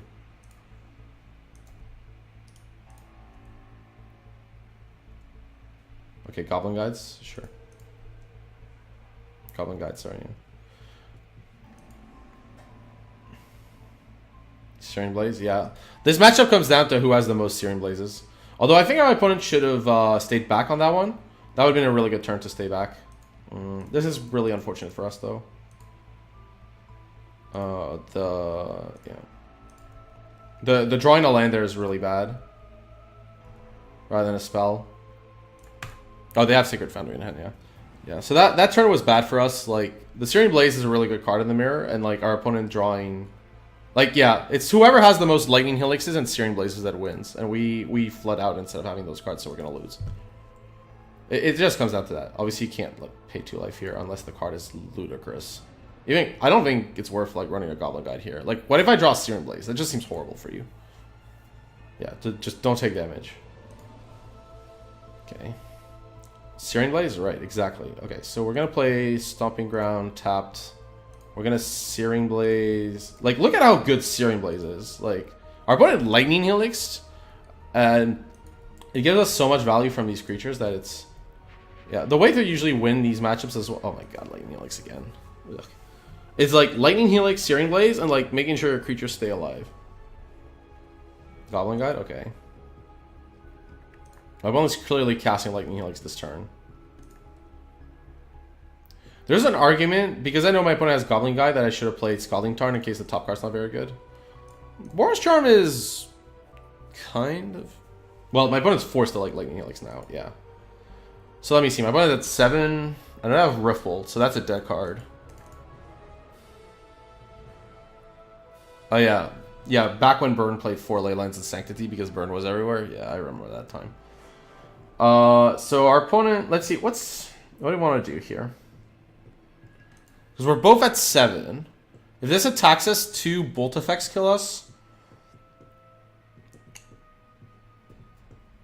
Man, double Helix, that was hard. Okay, so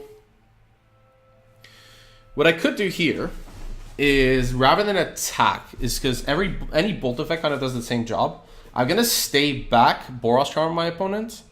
If my opponent has Searing Blaze, you know, so be it. They have Riftbolt, so I'm gonna play Scalding Tarn to get information on what my deck's draw step is. Yeah, so I'm gonna like pass here. I could like loot. Maybe playing the Scalding Tarn is a little greedy because if I like my opponent has 2 bolts and I have Searing Blaze, Lava Spike me. Okay, that's not cool. I know they have Rift. Oh my god, really? Suspend Riftbolt. Okay, my opponent's hand was much better in the mirror there. They clearly drew the Lava Spike because I know they have Riftbolt. We would have lost anyways. We would have drawn like another fetch land. Actually, no. Yeah. Okay, we want Bloods. Deflecting Palm is pretty good. Core Firewalker is pretty good. I don't want Paths. I don't want Rips, and I don't want Revelries.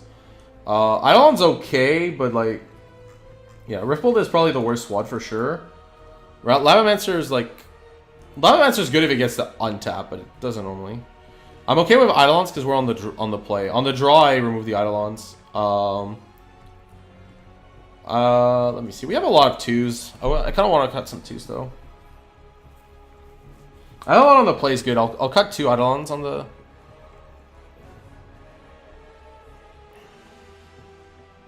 Okay, I'm gonna cut 2 Skull Cracks. I know they have Lightning Helix. But apart from Lightning Helix, it's not that much. And then post board, we're gonna put the Skull Cracks back and cut the Eidolons.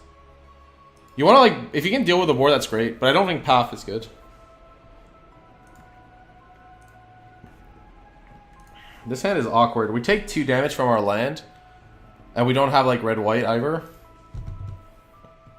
I gotta mulligan this. It does have, I think, oh, this is hard. I don't want to take 2 damage from this land. I know I have to like at some point, but this is maybe a bit too early. We have like Helix, was one of the good cards in the matchup. And we have a lot of ones, but like post board, this Goblin Guide is gonna hit for what, 4 if I'm lucky. This is hard.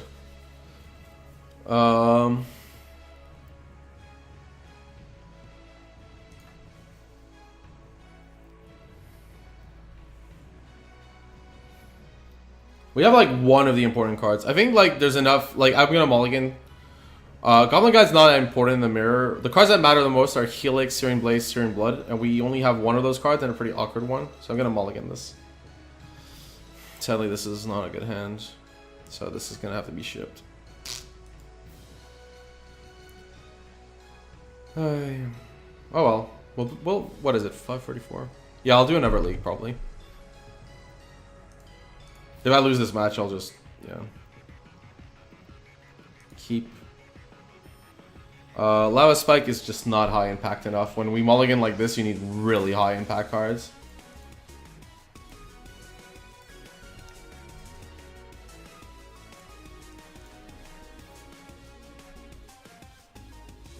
Yeah, first hand, yeah.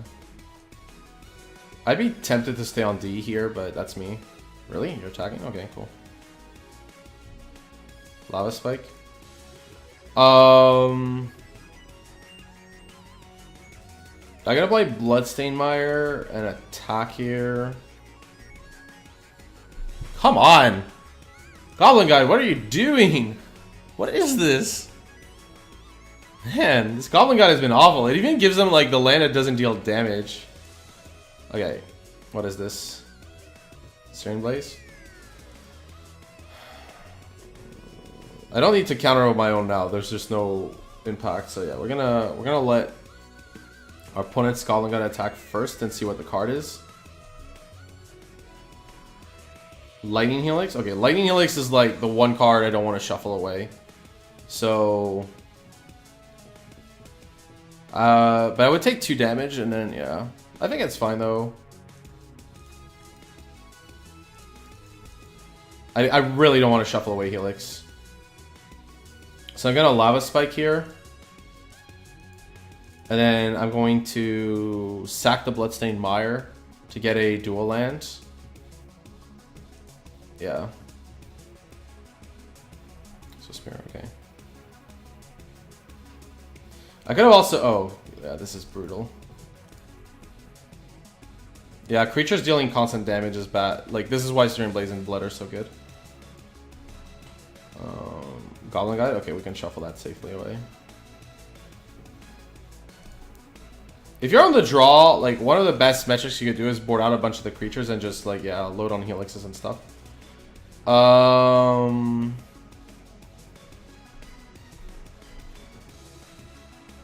What does my opponent have to be for me to win this game? Like, a ton of lands is about the right answer. Or a bunch of Searing Bloods.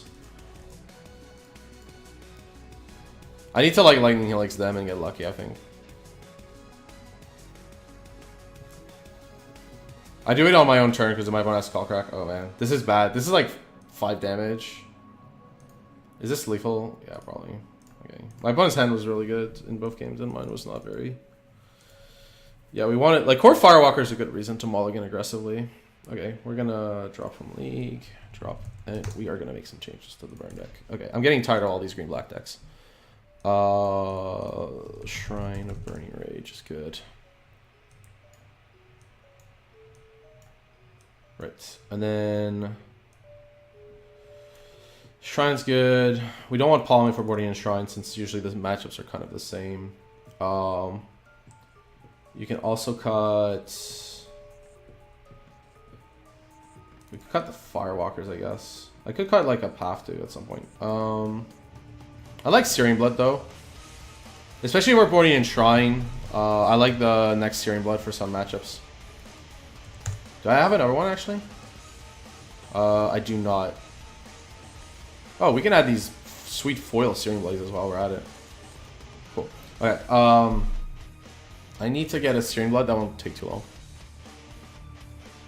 Shrine is for any like Death Shadow mid-range control. It's a good way to like deal a ton of damage because they like that's what you're playing that card for. Is like matchups where like the games last long. Like think about like the green-black mid-range matchups we played. Like if I like Shrine doesn't get hit by collective, and is the only way to like. Oh, we're looking for card lock, right? And it's like the only way to like deal way more damage than you should with one single card. So that's why we're boarding in Shrine. I think we can beat the other matchups by just having Blazes and Bloods and Helixes and just draw better. You can also main deck the Shrines over the Eidolon. I don't like the version with Eidolon and Shrine main. I think that's just not very good. You could like have one Shrine main, I guess. But like I'd rather like just tempo game 1 and then game 2 when the games get way longer. So we need one Searing Blood. That's not going to cost too much, I think. It's Born of the Gods.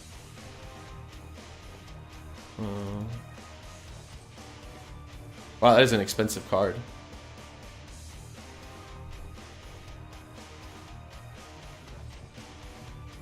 Oh, okay. Like, yeah. I don't have enough credit. I'm gonna have to... Just give me a second for this Searing Blood. We can chat about the deck and stuff while this gets resolved. It's a lot more expensive than I thought, I'll put it that way.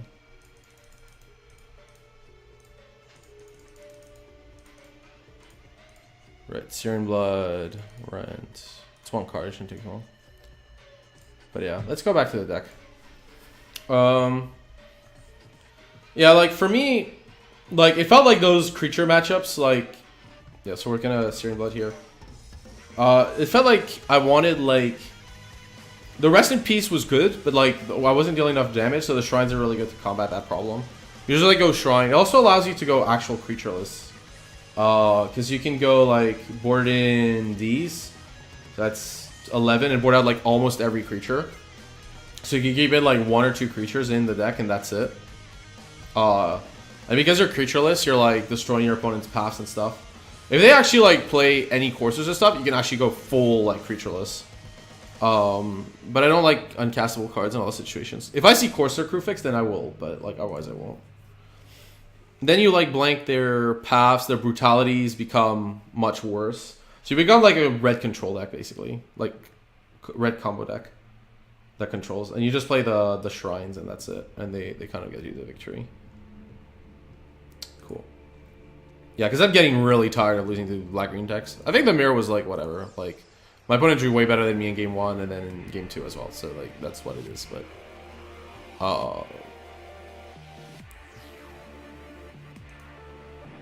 okay, we got our Searing Blood, perfect. Oh, sorry. So I'm gonna update the score. But yeah, if I'm starting to face this many green-black decks, it's getting a little stupid.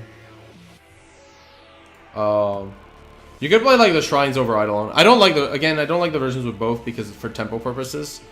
I think it's totally fine to play 4 Shrines over 4 Eidolons in the main, having more sideboard cards. But I don't want to sideboard that much, so yeah. Like if I had like 1 more sideboard slot, I guess I want an additional path. But yeah, the Shrines also allow you to point burn at their creatures. That's what Shrine allows you to do, is go like... well, I want to point burn at your creatures. Okay, so... Let's replay. Yeah, like, burn was very good for like this short month window, but if people have like caught on to that, then burn's gonna be super bad. So...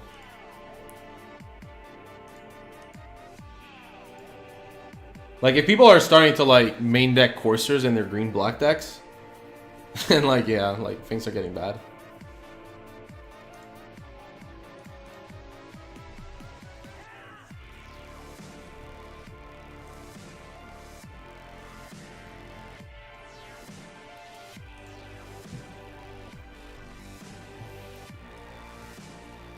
Yeah. By the way, I'm not streaming over the weekend for those watching because this is the pre-release. So I felt that was a good time. Like, I figured like people should just play that. But we'll stream all of next week, Monday to Friday, starting from 4 Eastern every day. So that's pretty cool. So yeah, if you haven't followed, do so. Okay, we're gonna play first. We also won a lot of the die rolls, so this hand seemed totally fine. We have a 1-drop, and okay, our hand's a little clunky after that, but it's fine. It's not like the nuts, but this Swift Spear is gonna attack for like 2 a turn pretty easily if it survives.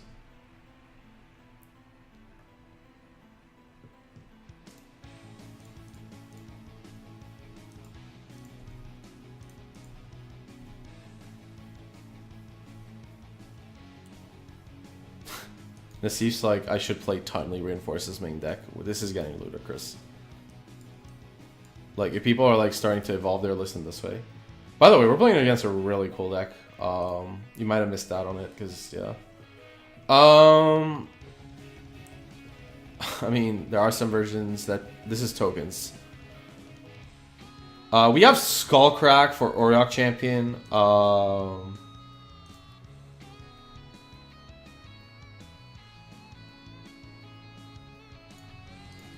I think we lead with the Boros Charm here. Just maximize our damage.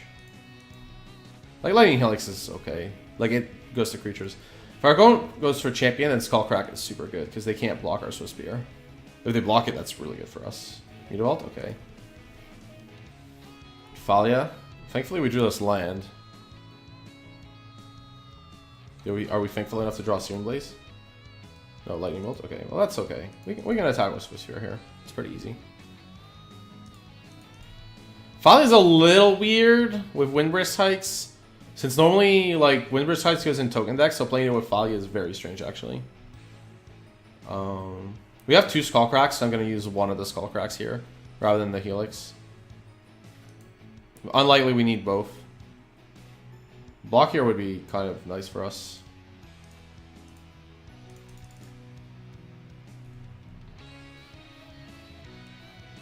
Yeah, our opponent's right, they should wait next turn, but yeah, it depends. Like, this puts our opponents at 8, which, yeah, with our hand we can deal with. It's possible I should Lightning Helix here rather than Skullcrack, actually, because our opponent's at 8, and then I can untap in, like, Skullcrack, Skullcrack, so our opponent can't gain life. I think that was wrong then. Like, I should have Lightning Helix there, mostly because, like, I'm not going to kill this Thalia, so that gives me the opportunity to go, like, okay, I'm going to, like, just... Like, I don't think I'm going to get through for damage again with this.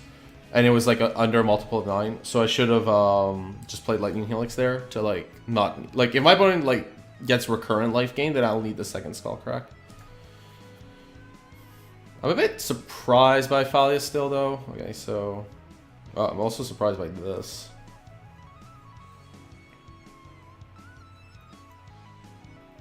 Like, I don't know what my opponent's playing, but this deck seems really weird. Like, Windburst Heights is really good with token makers, but, like, you can't play Thalia in a token maker deck. Because it, like, counters all your... Like, it makes all your, like, Spectral Procession style cards super expensive, so... I don't know what my opponent's playing. I know they don't have any Insignier. Okay, we drew another Skullcrack, that's fine. Because, like, here we attack, and there's just nothing my opponent can... Like, my opponent's forced to block. I don't actually... Yeah. Yeah, so here we Lightning Helix. How's Burn been doing? It's not been doing well, but we faced 2 green-black decks that had multiple Collective Brutalities, including one that was just straight green-black. Multiple Oozes, Courser main deck. Yeah, it's just Shambling, like multiple Shambling events, like. Yeah, I just felt like we faced a little too much hate. It was a little extreme, actually, how much hate we faced. Yeah. A mono white taxes that won the challenge with Windburst Heights and Mutavaults. Okay. That deck doesn't play much life gain, right? But if they're on taxes, that's a really good reason to fire the Helix instead of the Skullcrack 2, because it costs white, and they play Ghost Quarter. Also, this list only plays 2 mountain, which is actually pretty unusual. It's also incredible that we've drawn both mountains multiple times. Not like switch them, just draw them twice. I don't know what my opponent's thinking about. They can't like path here. Because like they only have 1 white mana. Oh, the third loss? Yeah, sorry. We played against Burn. And my opponent drew multiple Helixes and Blade. And I did not draw as well. And in game 2 was a farce. Shining Shoal. The hell. Okay. I'm sorry, I was not playing around Shining Shoal. 0% chance me playing around this card.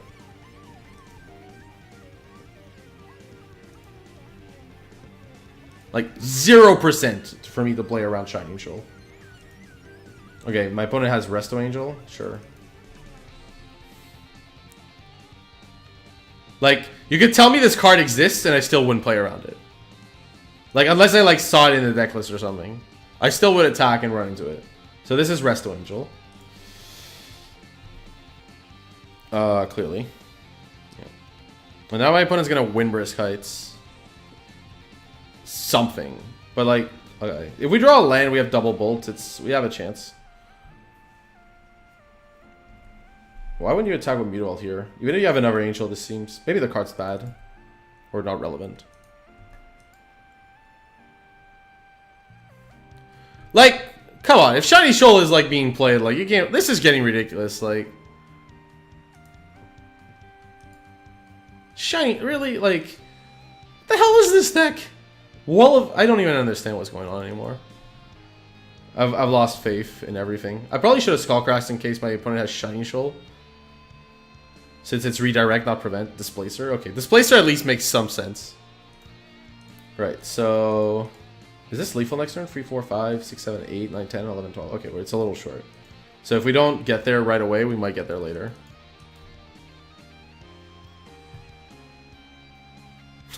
Come on, Inspiring Vantage? That's the land we draw? It's okay. Like, come on. Inspiring Vantage. We're like, okay, a land that helps us win. No, we'll draw Inspiring Vantage, which is actually a total blank. 3, 4, 5, 6, 7, 8. We died to Shining Shoal, by the way. Not much I can do about it, though. I guess I could, like, have Skullcracked. And then, like, double Lightning Bolt in response to Shining Shoal if they... Yeah, maybe that's what I should have done. Okay, my opponent can Windbrisk Heights at any time now. So I made a mistake. I should have Skullcracked on my own turn. So that my opponent can't Shining Shoal me to death. But, like, they didn't attack with Mutavault, so... What is this? As long as this doesn't gain life, it's okay. Thought-Knot Seer. This deck looks cool, by the way. I don't know about the heights, but yeah. Okay, so you play Thought-Knot. You have 1 card in hand, so you're going to see this hand full of damage and burn spells and lose. 1 second. Did you play a land this turn? What are we? Turn 6? No. Okay, so you could have... I'm going to just play the Skullcrack here. Because my opponent could have, like, Eldrazi Temple and draw into something, so let's not... I don't know. Like, they're going to see 2 Lightning Bolts and can be dead, so that's okay. Jesus Christ.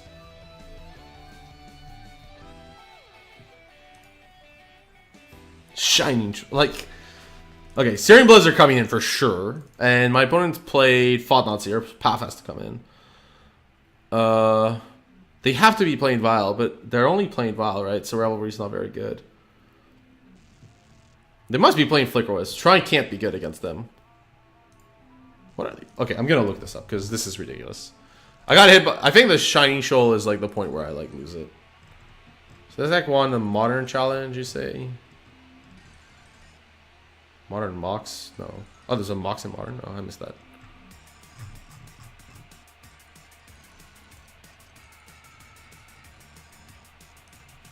How much time do I have? 2 minutes? Okay.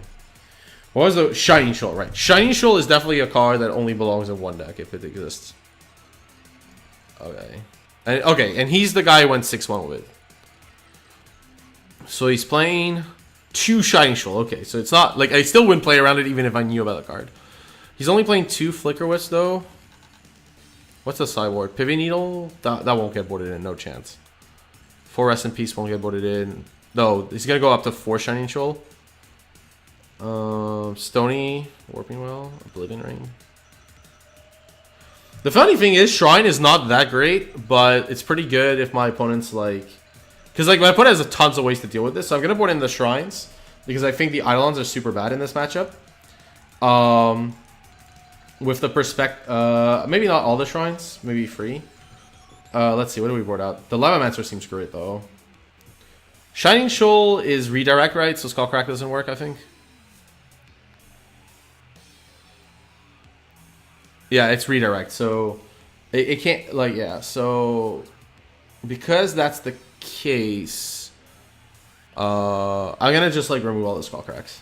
They seem not very good. Right, so we're gonna try the 3 Shrines, and the rationale for them is I want my opponent to see them and then decide like they need to fight them. So, and then they board in all these cards, and then we fight by playing a 4, like by taking them out. I might board in the 4 Shrine because for that purpose. They have Flicker Wisp, but yeah. What would I board out though? I think like the rest is really good though. I feel like the rest, like I would board out a Rift Bolt. I think like there are cards you want to kill like Displacement and stuff. I think 3 Shrines is fine. And then post board we go back to Eidolons because my opponent might board in the Disenchant, which is awkward. But I'm hoping they board in like the Stony Silence instead of garbage and the Needle and stuff. Oh, you won that challenge? Yeah.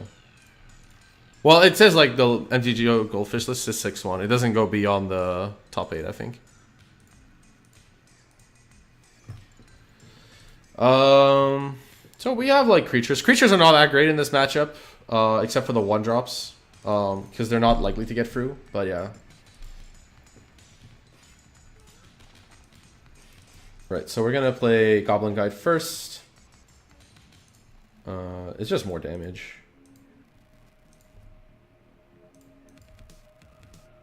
Planes, okay. Always good. These Goblin Guides have been cursed. They've kept giving our opponents lands. They haven't like peaked. Okay, so Thalia most likely here. Yeah. Okay. So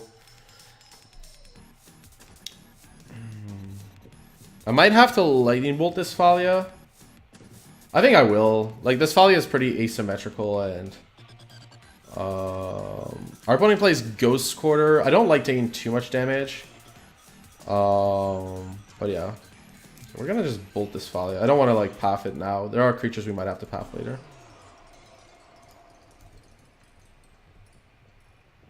Eldrazi. Jesus Christ, come on. Why are we giving our opponent all these sweet cards? Like, what is wrong with you, Goblin Guide? What are you doing with your life? Come on, Goblin Guide. Get your act together. Okay, now they're gonna take my path tick. Oh, great.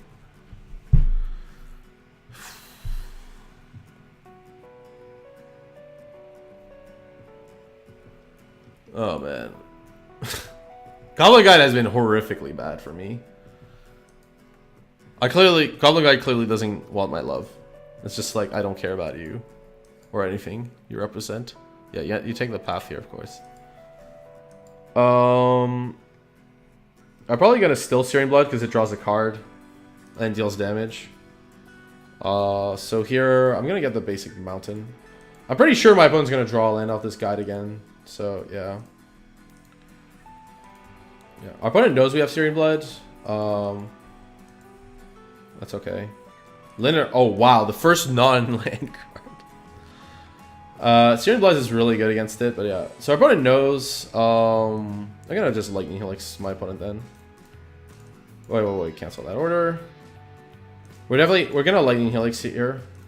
Since we can't really get the Thought-Knot. Since this deals damage. Opponent's at 9.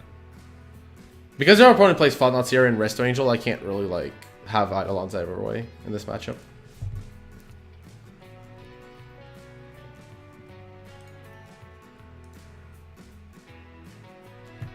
I don't feel like Eidolon's a good card when you're playing cards like Thought-Knot Seer.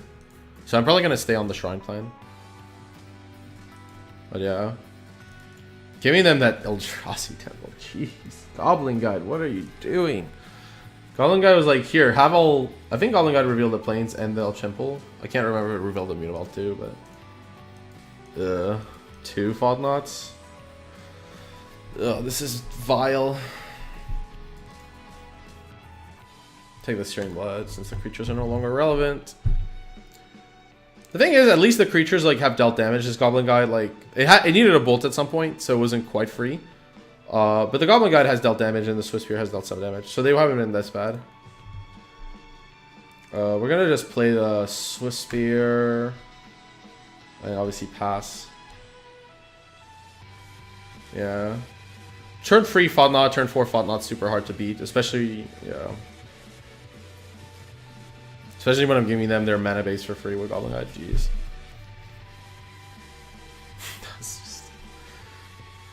Basically, how good your tournament is based on how good Goblin Guide is. Like, if your Goblin Guide's like peak, then your tournament's unreal. If your Goblin Guide like gives them all their lands, it's so bad. It's just.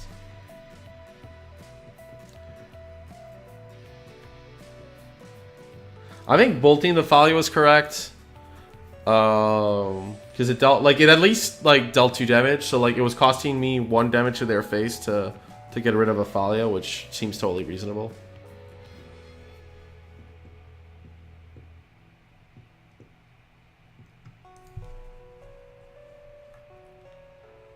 Wow, that is some attack. Because this is their attack, next turn I might be able, if I draw a burn spell, I might be able to do some interesting triple blocks on one of them. Because I'm at 9, which is enough life. What is this? Arbiter?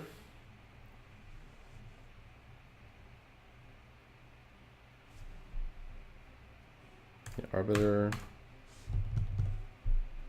Arbiter twice or no? Blade Splicer? Okay, yeah, my opponent's just gonna like flood the board here.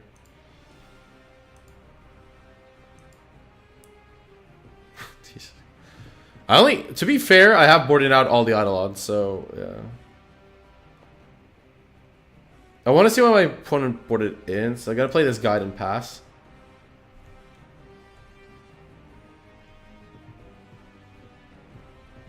I kind of just want to see what my opponent boarded in, what their plan is, how they face in this matchup. It's just like the extra information. Like, clearly if I have Goblin Guide, I'm not boarding any of them out, so it's okay for me to play the second one. Because my opponent only has, like, what? Shining Shoal? And Paths? Okay, they have Paths too. Clearly. Path is very good.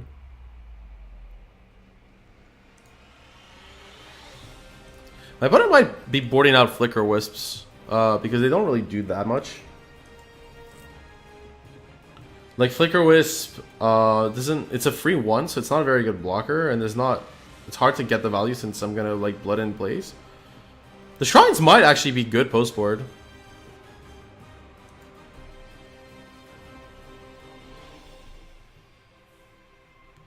What is this? Path to Exile? Makes sense with the attack. My opponent doesn't know the cards, so yeah.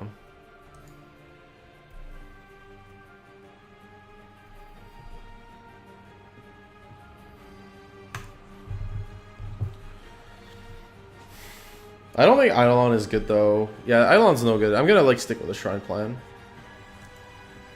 It's a really horrible top deck, of course, but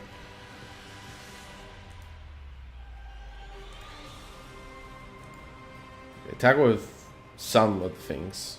Just this. Okay, well, I'll block. No incentive to block here, so I'll just take it. This attack's a bit weird. Like, if I wasn't attacking with these 4 for these 3, then why am I attacking for like like, why shouldn't these come in?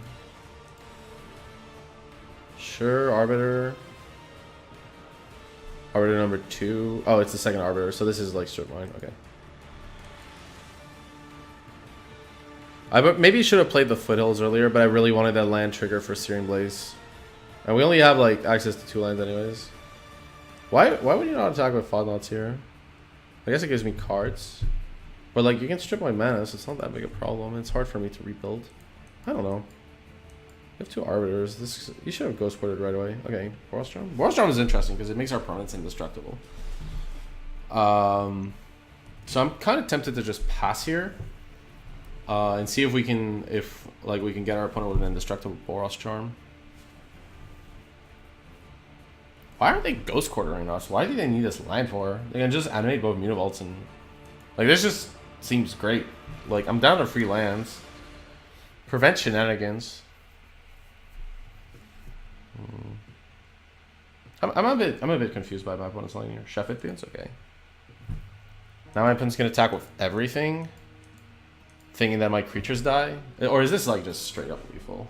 How many attackers is this? Like 9 and we're at 8 and they're pumping? Okay, so this is straight up lethal actually. Because we're taking lethal damage. But like...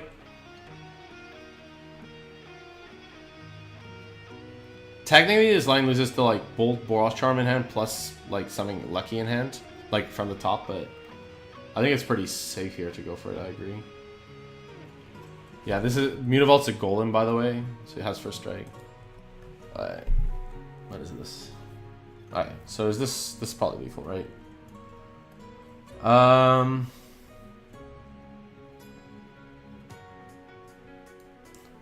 Is there any line that saves me here? Right. 5, 5, 4, 4, so I think, yeah, I take way more than lethal. Okay. I think the Shrine Plan's still okay. Like, how long did that game last? That was like turn 7 or something? I kind of like Riftbolt. They boarded out Displacers, it seems. My Riftbolt's not very good against Thalia, so I'm not the biggest fan of it. We can cut 1 for another Shrine. Yeah, I think this is fine. Do we want Revelry? There was nothing I wanted to kill, so yeah, let's just go with this.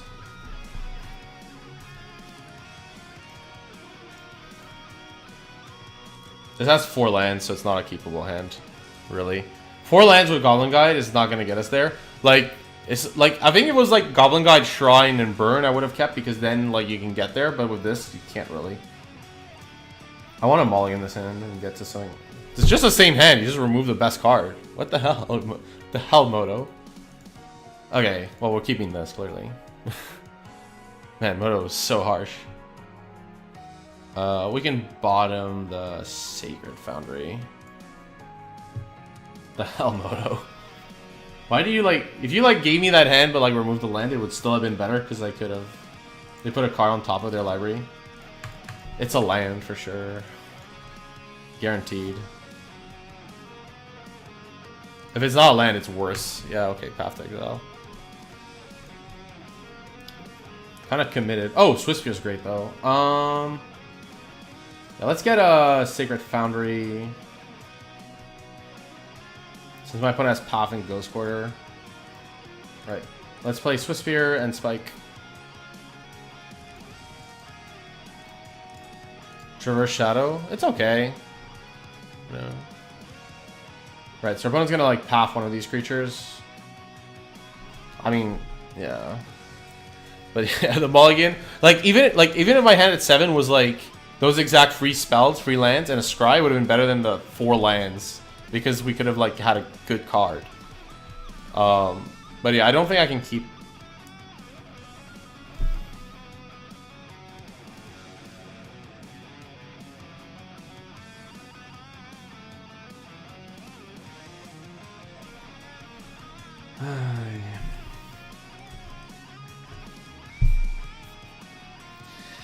Oh, another Path. Wonderful. Would you like to Path my first creature though? Really? You don't want to Path it? Why not? Oh, you have Arbiter and you want to wait? Okay, that's fine. I guess that's fine. Wait, why wouldn't you... Okay, not Pathing seems greedy. Like, I know you want to wait for Arbiter Ghost Quarter. Wall of Omens, okay. So sure, my Goblin Guide is going to be invalidated. So now that my Goblin Guide is invalidated, you want to Path it? Okay, that's fine, I guess. We'll get a Mountain. I don't understand. The Shining Shoal is brutal. It's like horrible. Sure, you can have that. Oh, you need... Oh, my opponent needed lands. That makes more sense. I think they need lands, yeah. Okay. So we're gonna deal 4 here. We want to remove our hand in case our opponent draws into Thought-Knot Seer. Because like... Or plays a Thought-Knot Seer, rather. The problem is they have this path, so I have to just play this Lavamancer here. Yeah. I know my Lavamancer is getting pathed, which is very sad, but yeah. It loses the Shining Shoal, like, for mana, so whatever. Right? Okay, now we have no cards. So we're off the top of the deck a little early. We did mulligan to 5 in my defense. So. Yeah. Alright. We need to draw like Shrine and then some burn spells. Blade Splicer. Yeah, if we're gonna draw Shrine, we need to do it now too. Rippled. I'm just gonna cast it. 1 second. Yeah. I don't want to get Thought-Knot Seer at any burn spell. Let's just bolt them. Yeah, well, it's hard to finish the game where our opponents have, like, multiple Collective Brutalities and Shining Shoals. Like, it's very difficult to win when your opponent has Shining Shoal style cards in their deck. Also, why the hell aren't these Ghost Quarters destroying me right now? Okay, Thought-Knot Seer, sure. There we go. Correctly hitting face with a Rippled. What? We need, like, a Lightning Helix stat. Blood is okay, I guess. It takes out a creature. Boros Charm.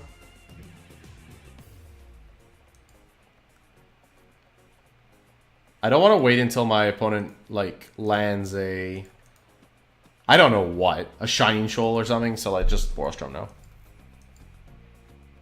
Yeah. I don't know. Shining Shoal doesn't double down in that many matchups. I think Shining Shoal is like maybe a little extreme. Or like Courser main deck, where like, you know, like there are things that are okay. So, why has our opponent not Ghost Quartered us? This is like... Why? Why did he not Ghost Quarter me? Okay, we're gonna... Like, okay, they drew Shining Shoal, really? We're gonna stop on our opponent's upkeep. No, we're not 1 free. I dropped the league. I kept my score from the last league, but yeah. So... Yeah, we're going to Lightning Helix my opponent on their upkeep, and they're going to have top deck their Shining Shoal, and we'll have lost as a result of this Shining Shoal. Just come on. What can I do, right? Like, what can you do? Like, I don't understand. This is ridiculous. My opponent could have, like, I don't know, yeah, you got it. This is ludicrous. Not much I could have done. Like, clearly when you're not going for the Risk Heights card or the Ghost Quarters, you know you're dead. Yeah, they're still at 2. I don't like this. Let's see, game. I think the Shining Shoal is the point where the breaking point for Burn. If people are playing main deck Shining Shoals, you should not play Burn.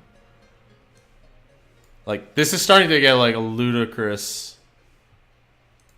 Yeah, like, there's like, a limit to how much abuse someone can take, and I'm reaching it, but it's fine. We're all learning.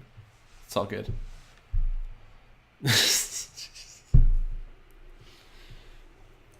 Shining Shoal. Like... Okay. Okay, there's no creatures, but we're on the draw. No, I'm counting like the score as like an educational thing, like I'm going the whole way. So that's why we're doing it this way. It's not 0-1. We are counting every loss. Formatting S2. I only care about the deck score. I really don't care about the league score at all. So yeah, the league score just doesn't matter. This is like for educational purposes, so like the league score is just for treasure chest and stuff. Okay. This hand's difficult because we don't have a creature, but we have a ton of damage. Like we have 2 lands and 5 burn spells. So I'm tempted to keep it because any 1 mana creature is unreal, and we have like interaction in a lot of different matchups. So I'm gonna keep for that reason. Courser, yeah. Colonnade. Celestial Colonnade. We're gonna like, we get Lava Spike or Riftbolt. I guess we want to suspend Riftbolt. It's the least good one.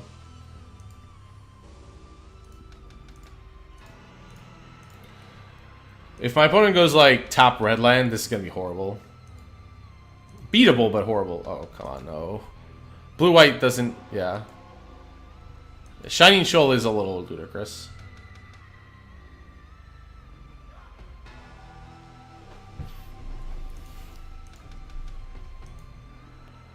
Okay,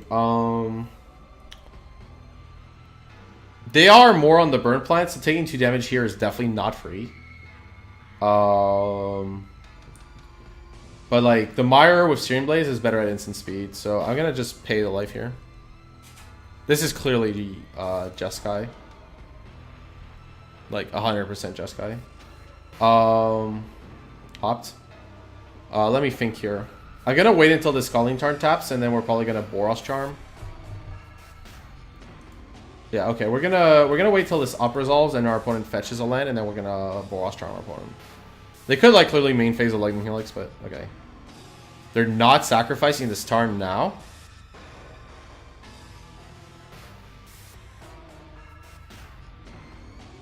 We have Searing Blaze. I don't really care about Queller. You can have your turn, opponent. Alright.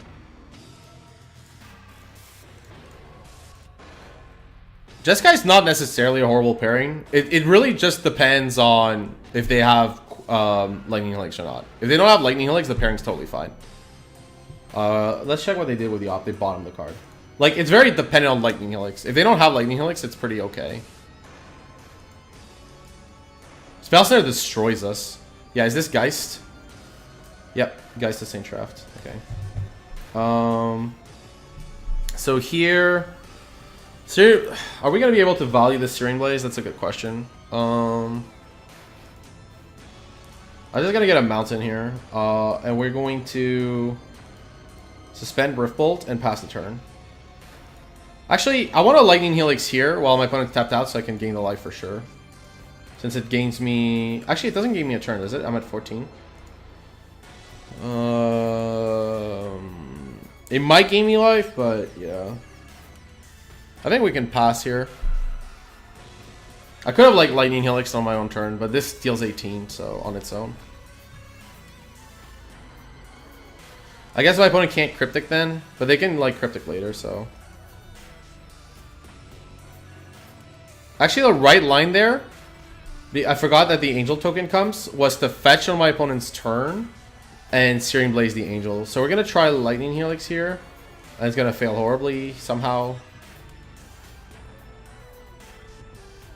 Yeah, Blazing the 4/4 is correct. What is this? Cryptic Command?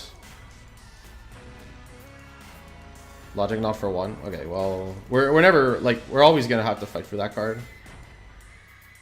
But yeah. Lightning Helix, okay. That might have been the reason to wait. Just because, like, we should have Lightning Helix in our own turn, potentially. Yeah. I should have Lightning Helix on our own turn, and then this situation wouldn't have popped up.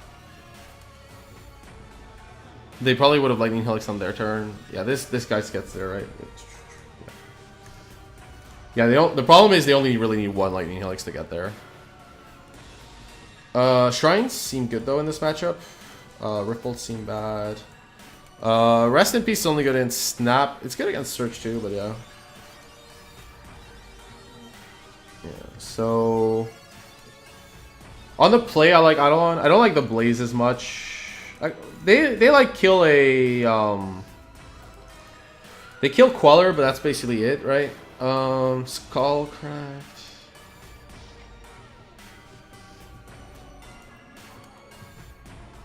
Let me skip this song. Searing Blaze kills Queller, and that's pretty important, but we don't want many of them.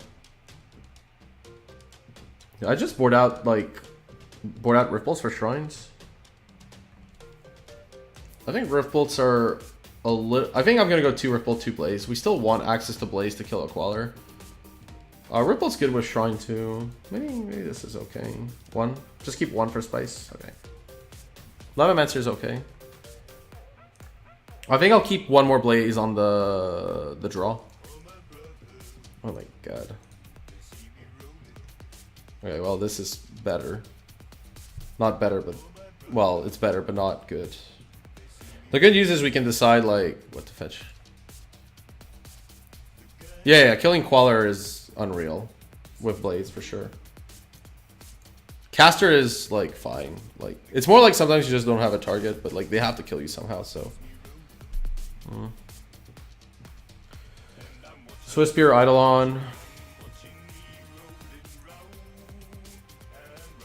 Riftbolt is like one of the least efficient burn spells, so I'm gonna put it on the bottom.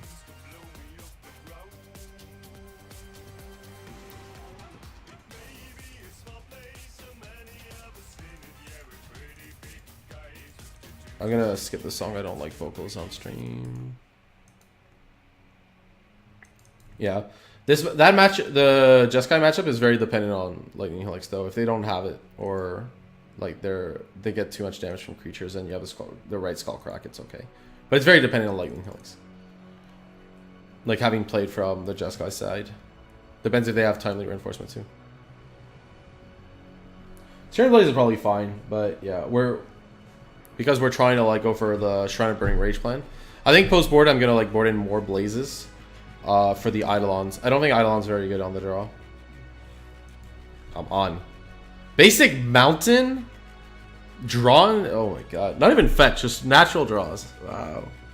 And we bought him Riftbolt, but we draw this. This is getting tiring. It's really hard to do well with burn when you face all these brutalities and helixes and stuff, and then yeah. And Shining Shoals.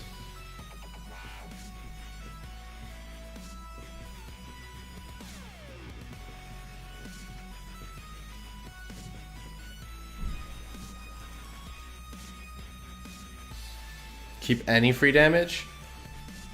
I am short on cards. I think my only way to really win against Jeskai is to get a Shrine ticking up. I think that was like why I don't keep the Riftbolt there, is that rationale.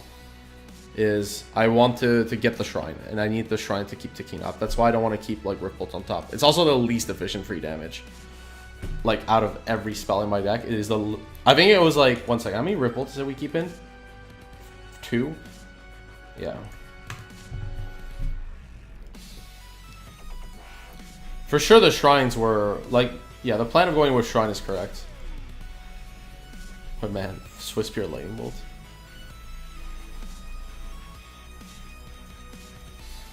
No, like, Burn was well positioned. If people are like reacting to Burn, then Burn is no longer well positioned. Like, Burn is well positioned when people don't react to it. If they're reacting to it, like, the deck is just bad. And you can like see it, like brutalities and shoals and main deck coursers and like utter and like free oozes or something. Like it's just become utter nonsense. Like the amount of hate I've faced. I mean, ooze is a good card in general, anyways. But if people are playing all these mid-range decks, then like something like Blue White is going to be kind of unreal, since it has a like pretty good matchup against a lot of this garbage.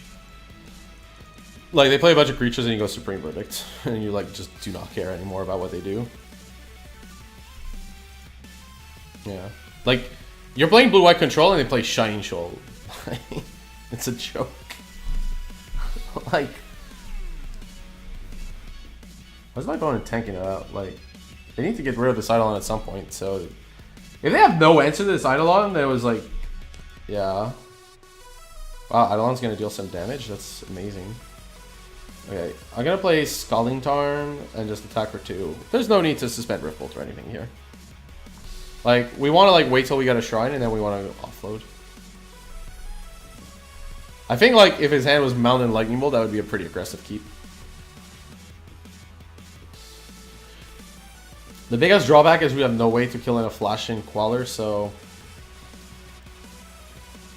Okay, this is a pretty big tell.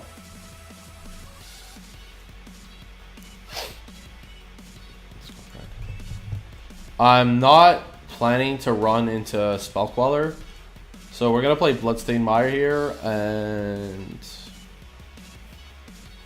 pass. Yeah, I have no deep desire to run into Spell Queller. Oh, have to exile. Okay, well that makes my life easier. It's gonna Mountain. Okay. I could draw like a bunch of cards that make this Lava Spike good, like Swiss Spear and Shrine. So we're not gonna do anything here. We're just gonna pass. We also want to just keep the Skullcrack active at any time, at all times, if we can. Man, our opponent took like 2 damage off their own Hallowed Fountain, and like this Eidolon dealt 4. That's great.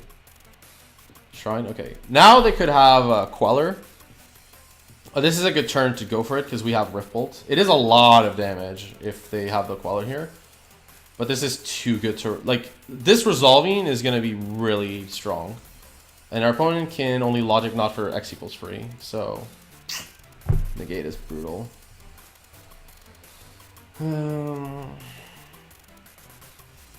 Yeah, negate is brutal. Like, Logic Knot doesn't do the job there, and nor does Queller. So, I think, like, running into negate is fine. We'll pass here.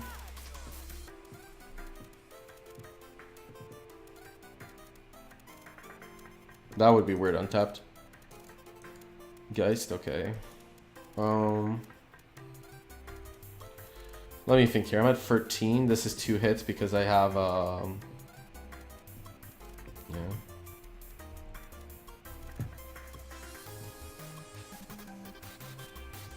I mean, you could have waited a turn for my opponent to try to tap out on Geist and played the Shrine. Like, it was like a turn, because like Queller wouldn't have done the job and Logic Knot wouldn't have either, because he can only do it for X equals free, so... Okay, let's get a Sacred Foundry out of the deck. I'm going to need the mana at some point, so yeah. I can't take 2 though, because that would put me to 10... Oh, I'm at 17, right? I think just the top Sacred Foundry is okay, and nothing else this turn. Lightning Bolt, okay. We can Lava Spike, that's pretty safe here.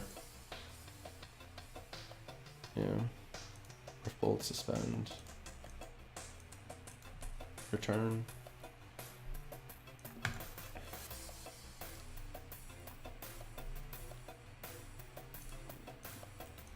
Right, so take this damage.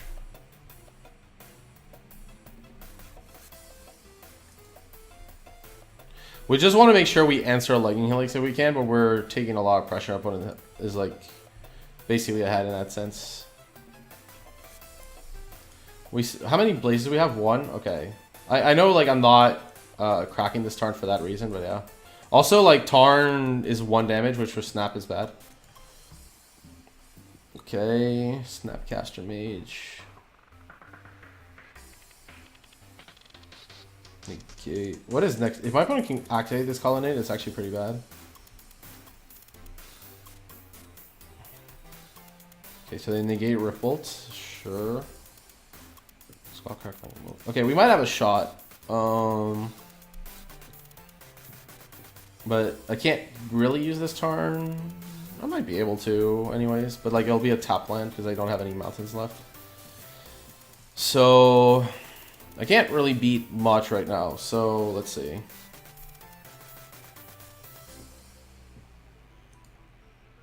I have to pass, I think, here. Just hope my opponent doesn't have much. We need like a Boros Charm or like all of these burn spells plus the one we're gonna draw to be lethal. Okay. My opponent attacks here. I can't really bolt the snap, so if my opponent has like a Lightning Helix or a Bolt, we're dead. And that's, you know, I think that's just assumed. They could have drawn, the actual best card they could have drawn for us that turn would have been Colonnade.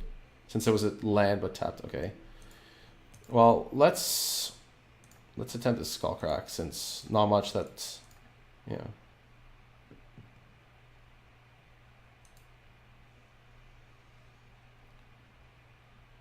What is this, Electrolyze? Okay, well, we died to that, so that's it. Yep.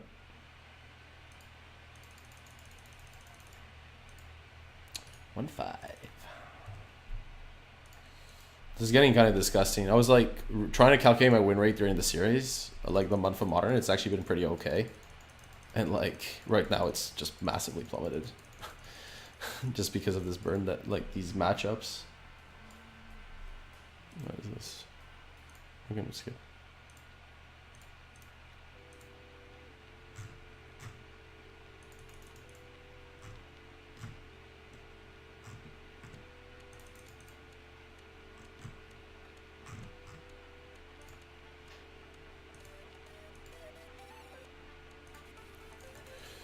Yeah, I'm just not feeling the burn.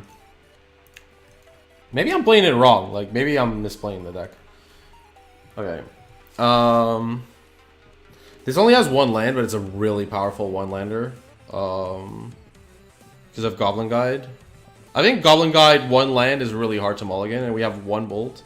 If we draw any other land, like, the hand looks pretty good. I'm gonna keep it. I think it's better to keep these hands on average than the... I think keeping 4 landers is a good way to lose. I think keeping 1 landers like this is okay. We can miss 1 land drop. If we draw 1 land, it's unreal too, of course. Like, then we could just unload the everything. I know this is, like, super greedy and everything. Like, super hopeful, but... I think it's correct, like... Because, like, we have Lightning Helix and Blaze, which are really good catch-up burn spells. If we're in those matchups where the clock matters. Sacred Foundry.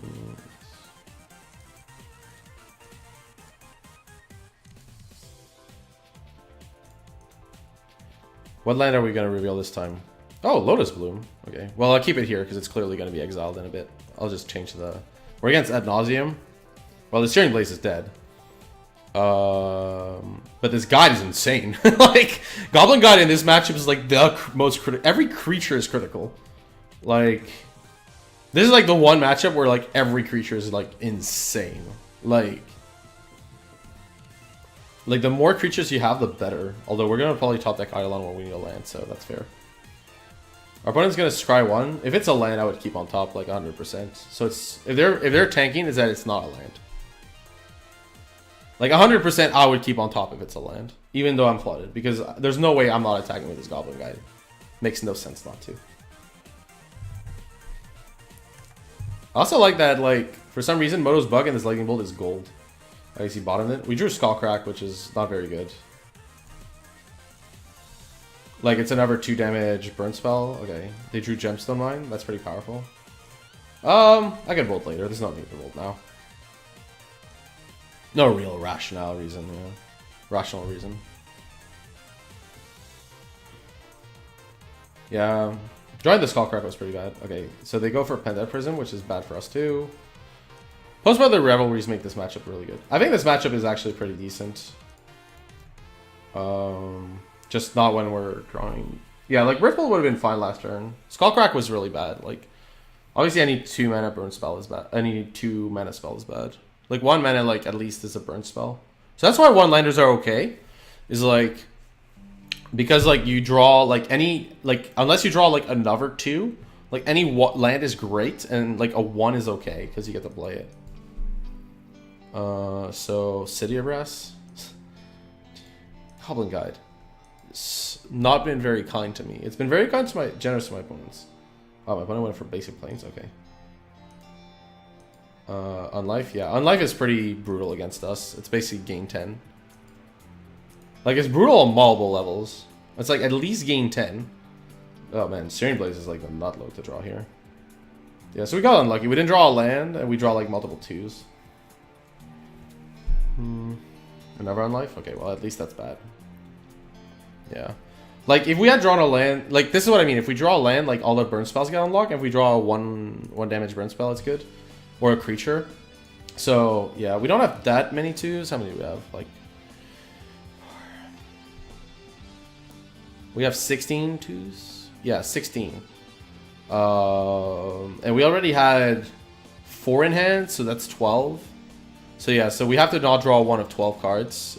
Yeah. I mean, our opponent's very favorite to win here. Oh, they already won. Cool. Yeah. I think they would have won anyways, because Unlife is so brutal against us. Post-board, they have Ley Lines of Sanctity and stuff, so yeah. I don't know, I like this matchup post-board, but that's just me. Right, let's just see what version they run. They're probably running the really standard version. I'm just gonna put this Concede Game thing on the stack while I look at their deck.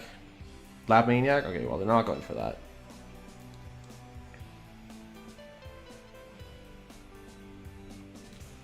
Right, Lightning Storm. Clearly, they have no lands in hand, so that's probably safe. Honey Spoils. Normally, they play free spoils, right? So, I've seen 2 so far.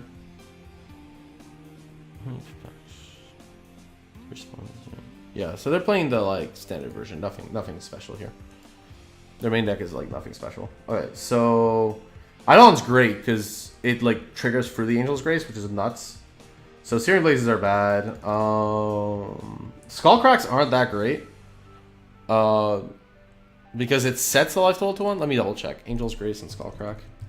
I'm not 100% on that interaction, so. Angel's Grace, Skullcrack.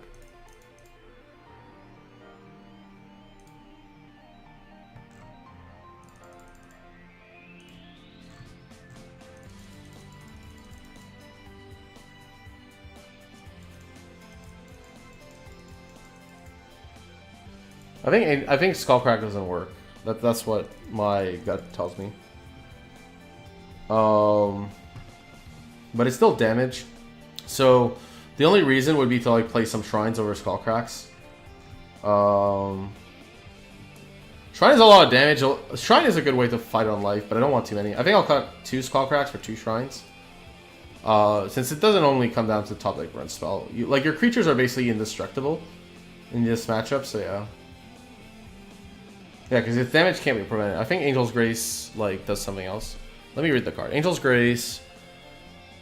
Damage that would reduce your life total to less than 1. I think it's a replacement effect, so it doesn't like prevent it or anything.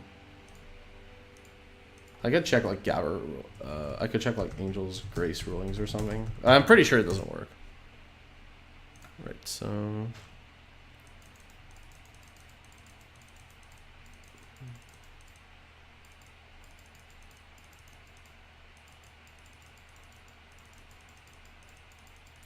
Angel's Grace doesn't prevent damage, it changes the damage. Right, Skullcrack doesn't work.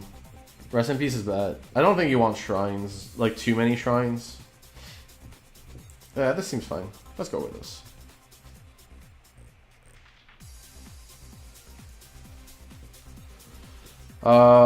This doesn't have Revelry, but it does have Eidolon. If my opponent the main problem is if my opponent goes for Leyline, it's super bad. But we at least have Eidolon. We're gonna keep and hope our opponent doesn't have Leyline. Leyline would be the nut low. We only have 4 Revelries against Leyline, sadly. There's not much we can do about Leyline and Sanctity apart from Revelry. And I don't want to mulligan hands with... Yeah, our opponent's aggressively mulliganing to something, to the Leyline. They've mulliganed the free and they've kept, so... I think that was a little too aggressive. They've topped at least for them, but yeah. Yeah, we'll just play Sacred Foundry here. Yes, Lava Spike you. Right. There's an argument for keeping the Lava Spike because we have access to Swiss Spear in our deck, but yeah, the Eidolon is going to eventually start dealing us too much damage because we're going to get a Stomping Ground, so I don't want to take that much damage. So they kept and top. Probably can still combo off. Okay, Shrine's interesting. This is the other reason to not do anything, but yeah. We're going to cast Eidolon right away. Stomping Ground.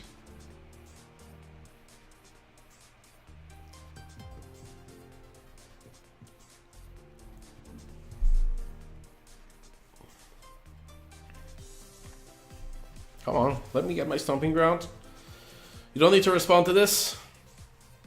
My opponent aggressively they clearly have like ley lines in their deck and aggressively mulligan into it, so maybe their hand was awful, but that seems unlikely. Like, I would keep a combo hand like on life or something, so it's a bit... I mean, our opponent could have been really unlucky on that mulligan, that's fair.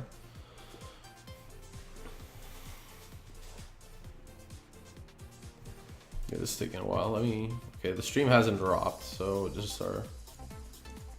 Yeah, moments like these are a bit, like, awkward design. Like, I think there should be an option... Like, you can F8 to remove bluffing, so I guess the option exists.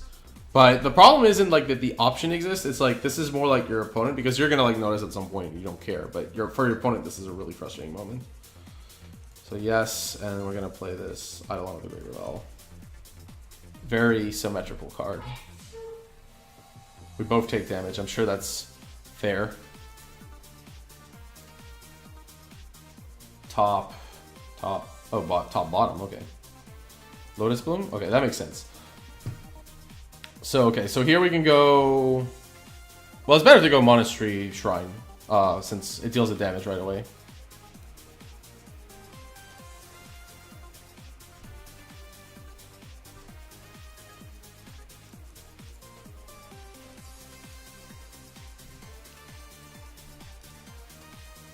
Yeah, putting a counter on this makes no sense compared to dealing the 1 damage through cross.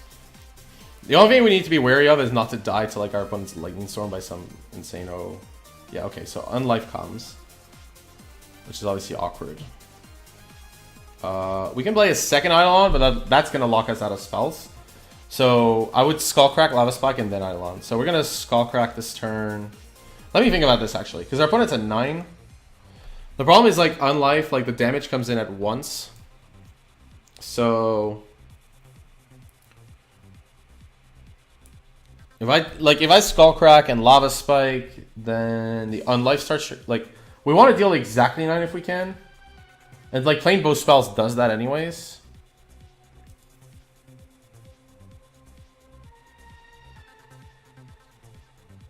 We're kind of forced to play both spells.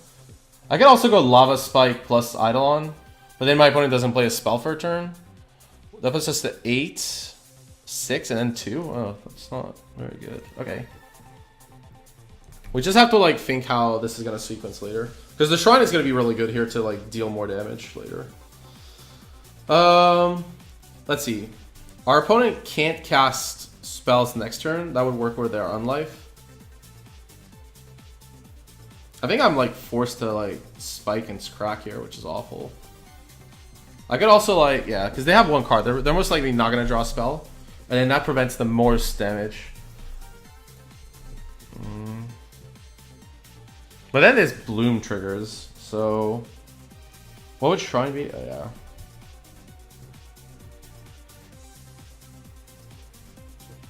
I think double burn is correct here.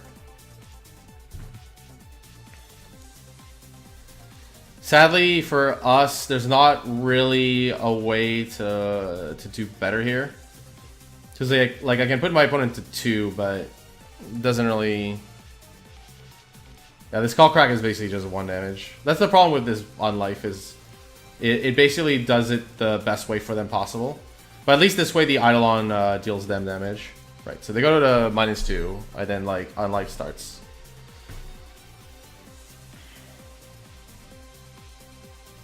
The Shrine seems awkward, but like Skullcrack wouldn't be that much better, so I guess if this was Skullcrack, then our opponent would have already taken the damage. We could have, yeah. So maybe Skullcrack was better. Okay. I definitely don't want the Shrine. They're really good against Unlife, but yeah, that's basically it. Revelry is GG though. They can't have a card that saves them from this, so we're just gonna play Revelry, which they know we have. This just kills them straight up.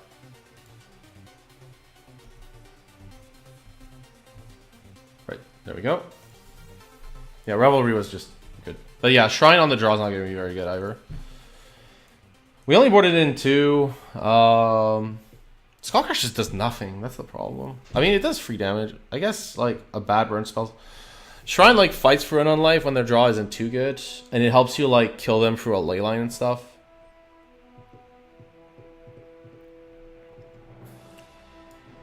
The thing is, like, sometimes they have leyline and you need to deal an insane amount of damage. And then you can get Revelry. This is tough. This creature's controller, yeah, okay. I think this is fine. 2 Shrine, 2 Skullcrack. If like Skullcrack affected Angel's Grace, then I might change my mind, but it doesn't. Maybe I should just play all 4 Skullcracks and just go like, okay, well, whatever. Like, we need to deal damage. But Shrine deals like a ton of damage. And the games can go long sometimes with Revelries. Because like they need like Angel's Grace ad nauseum and they're taking damage, so. But maybe that's wrong. I think Shrine is bad. I should have just had 4 Skullcrack. I tried like a mix, but I think 4 Skullcrack is correct. Like in that game, like a Skullcrack would have been much better, because then our opponent would have been a negative before the combat step. Then they go to -4, and we have an Eidolon in play, and they have a Lotus Bloom coming, so we can then attack them down to 7, play an Eidolon, they just lose on their upkeep with yeah. So maybe this I should have. So what I should have done is like kept no Skullcrack, no Shrines, and maxed out on Skullcracks. They're both pretty bad, like, but yeah, Skullcrack is less bad.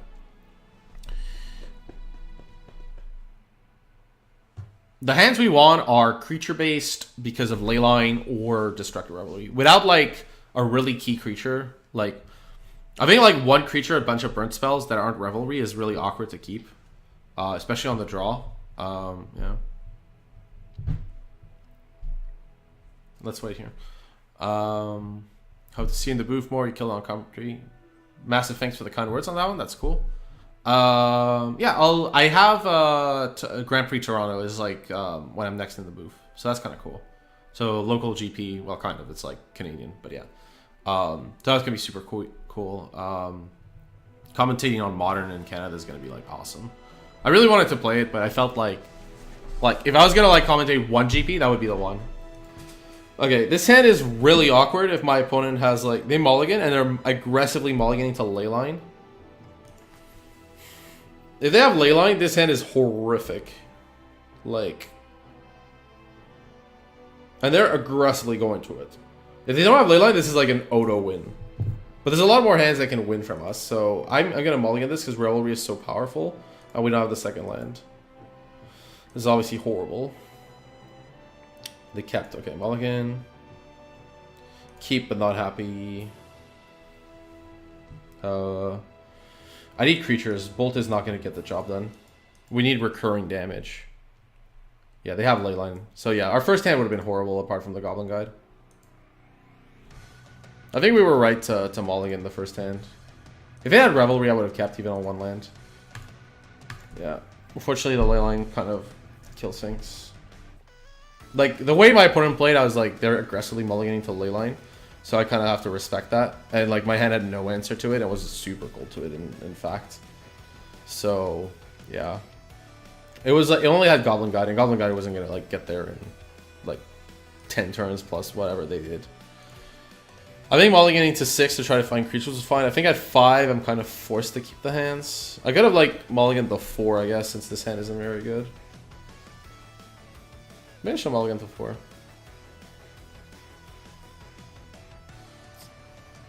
It's possible. Like, I mean, aside from the Leyline, right? And aside from the land I drew.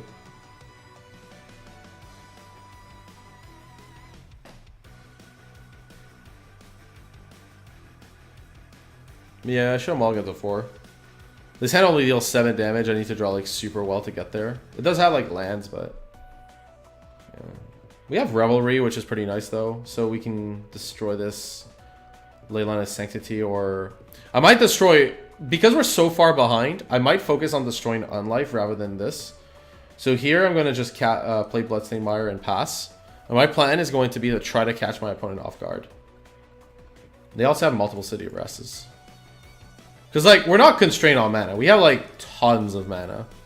Right, and they have Unlife. So what we're going to try to do is when they combo off with Unlife, we Revelry this.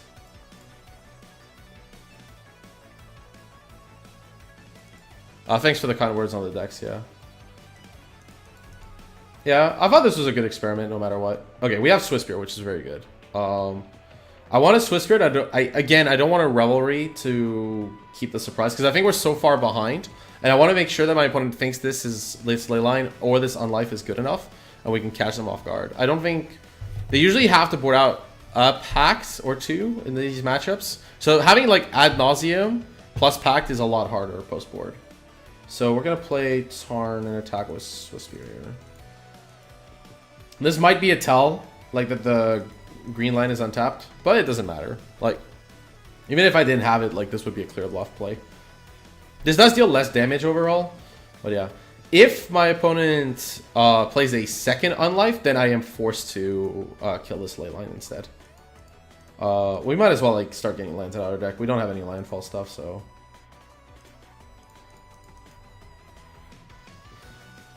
Shrine's good, because it helps in this plan that we were talking about. So maybe Shrine is better than Skullcrack. I don't know.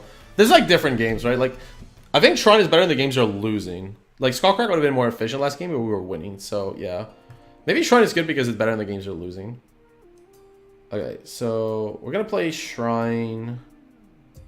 Might as well get a Mountain. That's all that's left in our deck, really. We have Sacred Foundry, but... I'm gonna take the 2 damage from Sacred Foundry, that's totally fine. My opponent could have My opponent, of course, could have Angel's Grace plus Ad Naus, and that would be awkward, but it's fine. What are they thinking about here? What is like the consideration? Oh, they did this before. Like, they just forgot to pass the turn properly. We'll play Sacred Foundry. I don't think the 2 damage is really going to matter that much. So, play Shrine. Yeah. Burn going that bad? Yeah. Well, if you have missed it, we faced... To give you an idea of why Bird did this bad, we faced Shining Shoal. Like, there's a point, like, where things get a little extreme, and Shining Shoal was that point. We actually lost because our opponent top decked the Shining Shoal. That was pretty brutal. Right, so I could Revelry here, the Leyline, but the Unlife is a gain 10 as well. So, yeah.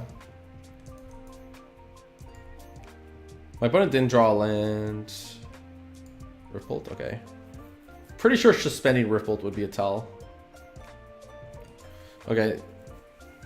Yeah, okay, so what do we do here? Like, because if I Revelry this Leyline, then, like, all these spells get unlocked. But my opponent can combo off with Ad Naus. I think I'm better off just attacking for 1 once again.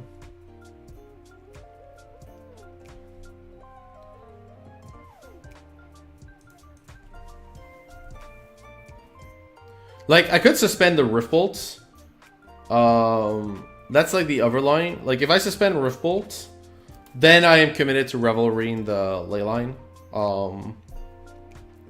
But like, yeah, as I said, Unlife is the actual problematic card here, not the Leyline. The Leyline gains about as much life right now until this Shrine comes online. So, yeah. This might be too conservative. I might have to... Maybe I should just Revelry this now. Okay, the Bolt tells me I should go for it. This Bloom takes 2 turns. My opponent goes for Ad Naus this turn. This is just horrible, though. We only have 1 Revelry. But everyone's drawing cards. They're going to have Bloom, so they're going to have Angel's Grace that counters. So... Oh, man, this is hard. Could Boros Charm double strike? That's a possibility. It deals 3 damage. Yeah, I think that's fine. That lets us be in both planes. I like that.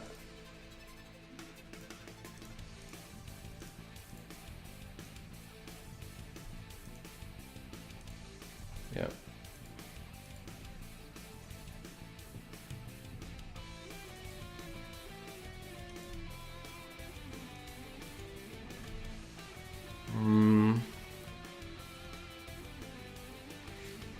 I could then what? Do I Revelry here? Let me think. This Lotus Bloom's gonna come off in 2 turns. This is like 10 life. I think it's better to just like try to catch my opponents off guard with an Ad Naus. I know that sounds like... I think this is like a super greedy line, but we might get there.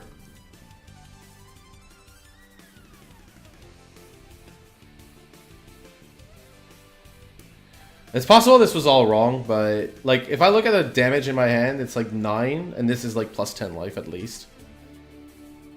So I think our line currently is fine.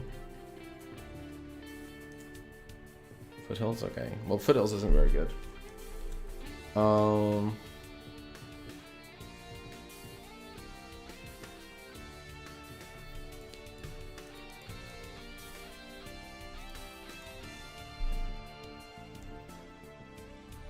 Yeah, if my opponent has Angel's Grace plus Ad Naus, then they get there. Or Ad Naus plus Pact.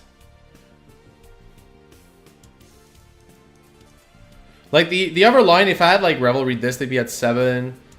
No, 6, 2, -2, -6 Shrine. Okay, so maybe the other line was better. Because I definitely had the mana to use all this stuff, so yeah.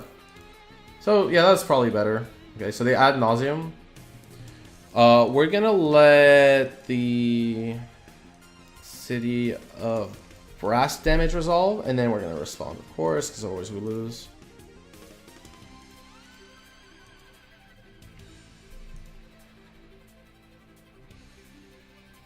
Yeah, but they haven't done much for a long time, so they probably have an Angel's Grace. That's what I was afraid of. So maybe like Lion should have been to kill this Leyline anyways because of the Lotus Bloom. Like, because then Angel's Grace becomes an out rather than just a land for Pact.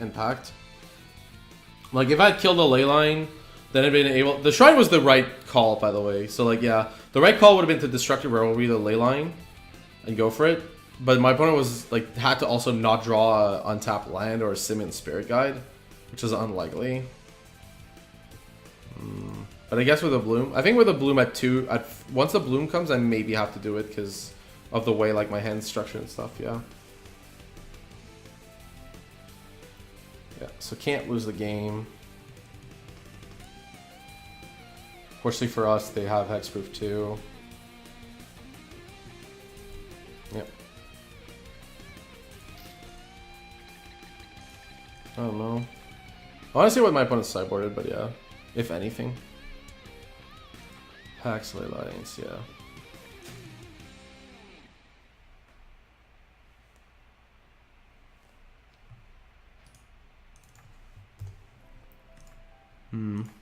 I think our mulligans are fine. My line that game was really hard though. Cause like, yeah, my opponent keeps one pack probably. Cause like, if I boarded Deflecting Palm, that's just like the most ludicrous.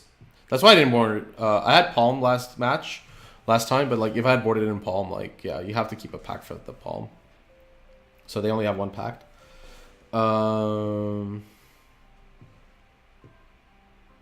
Yeah, they have like, oh yeah.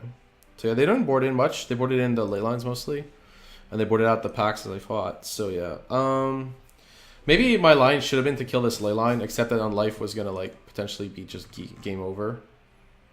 Because my opponent was drawing a lot of cards and they weren't doing anything, and that was a pretty big telltale sign that like something was off.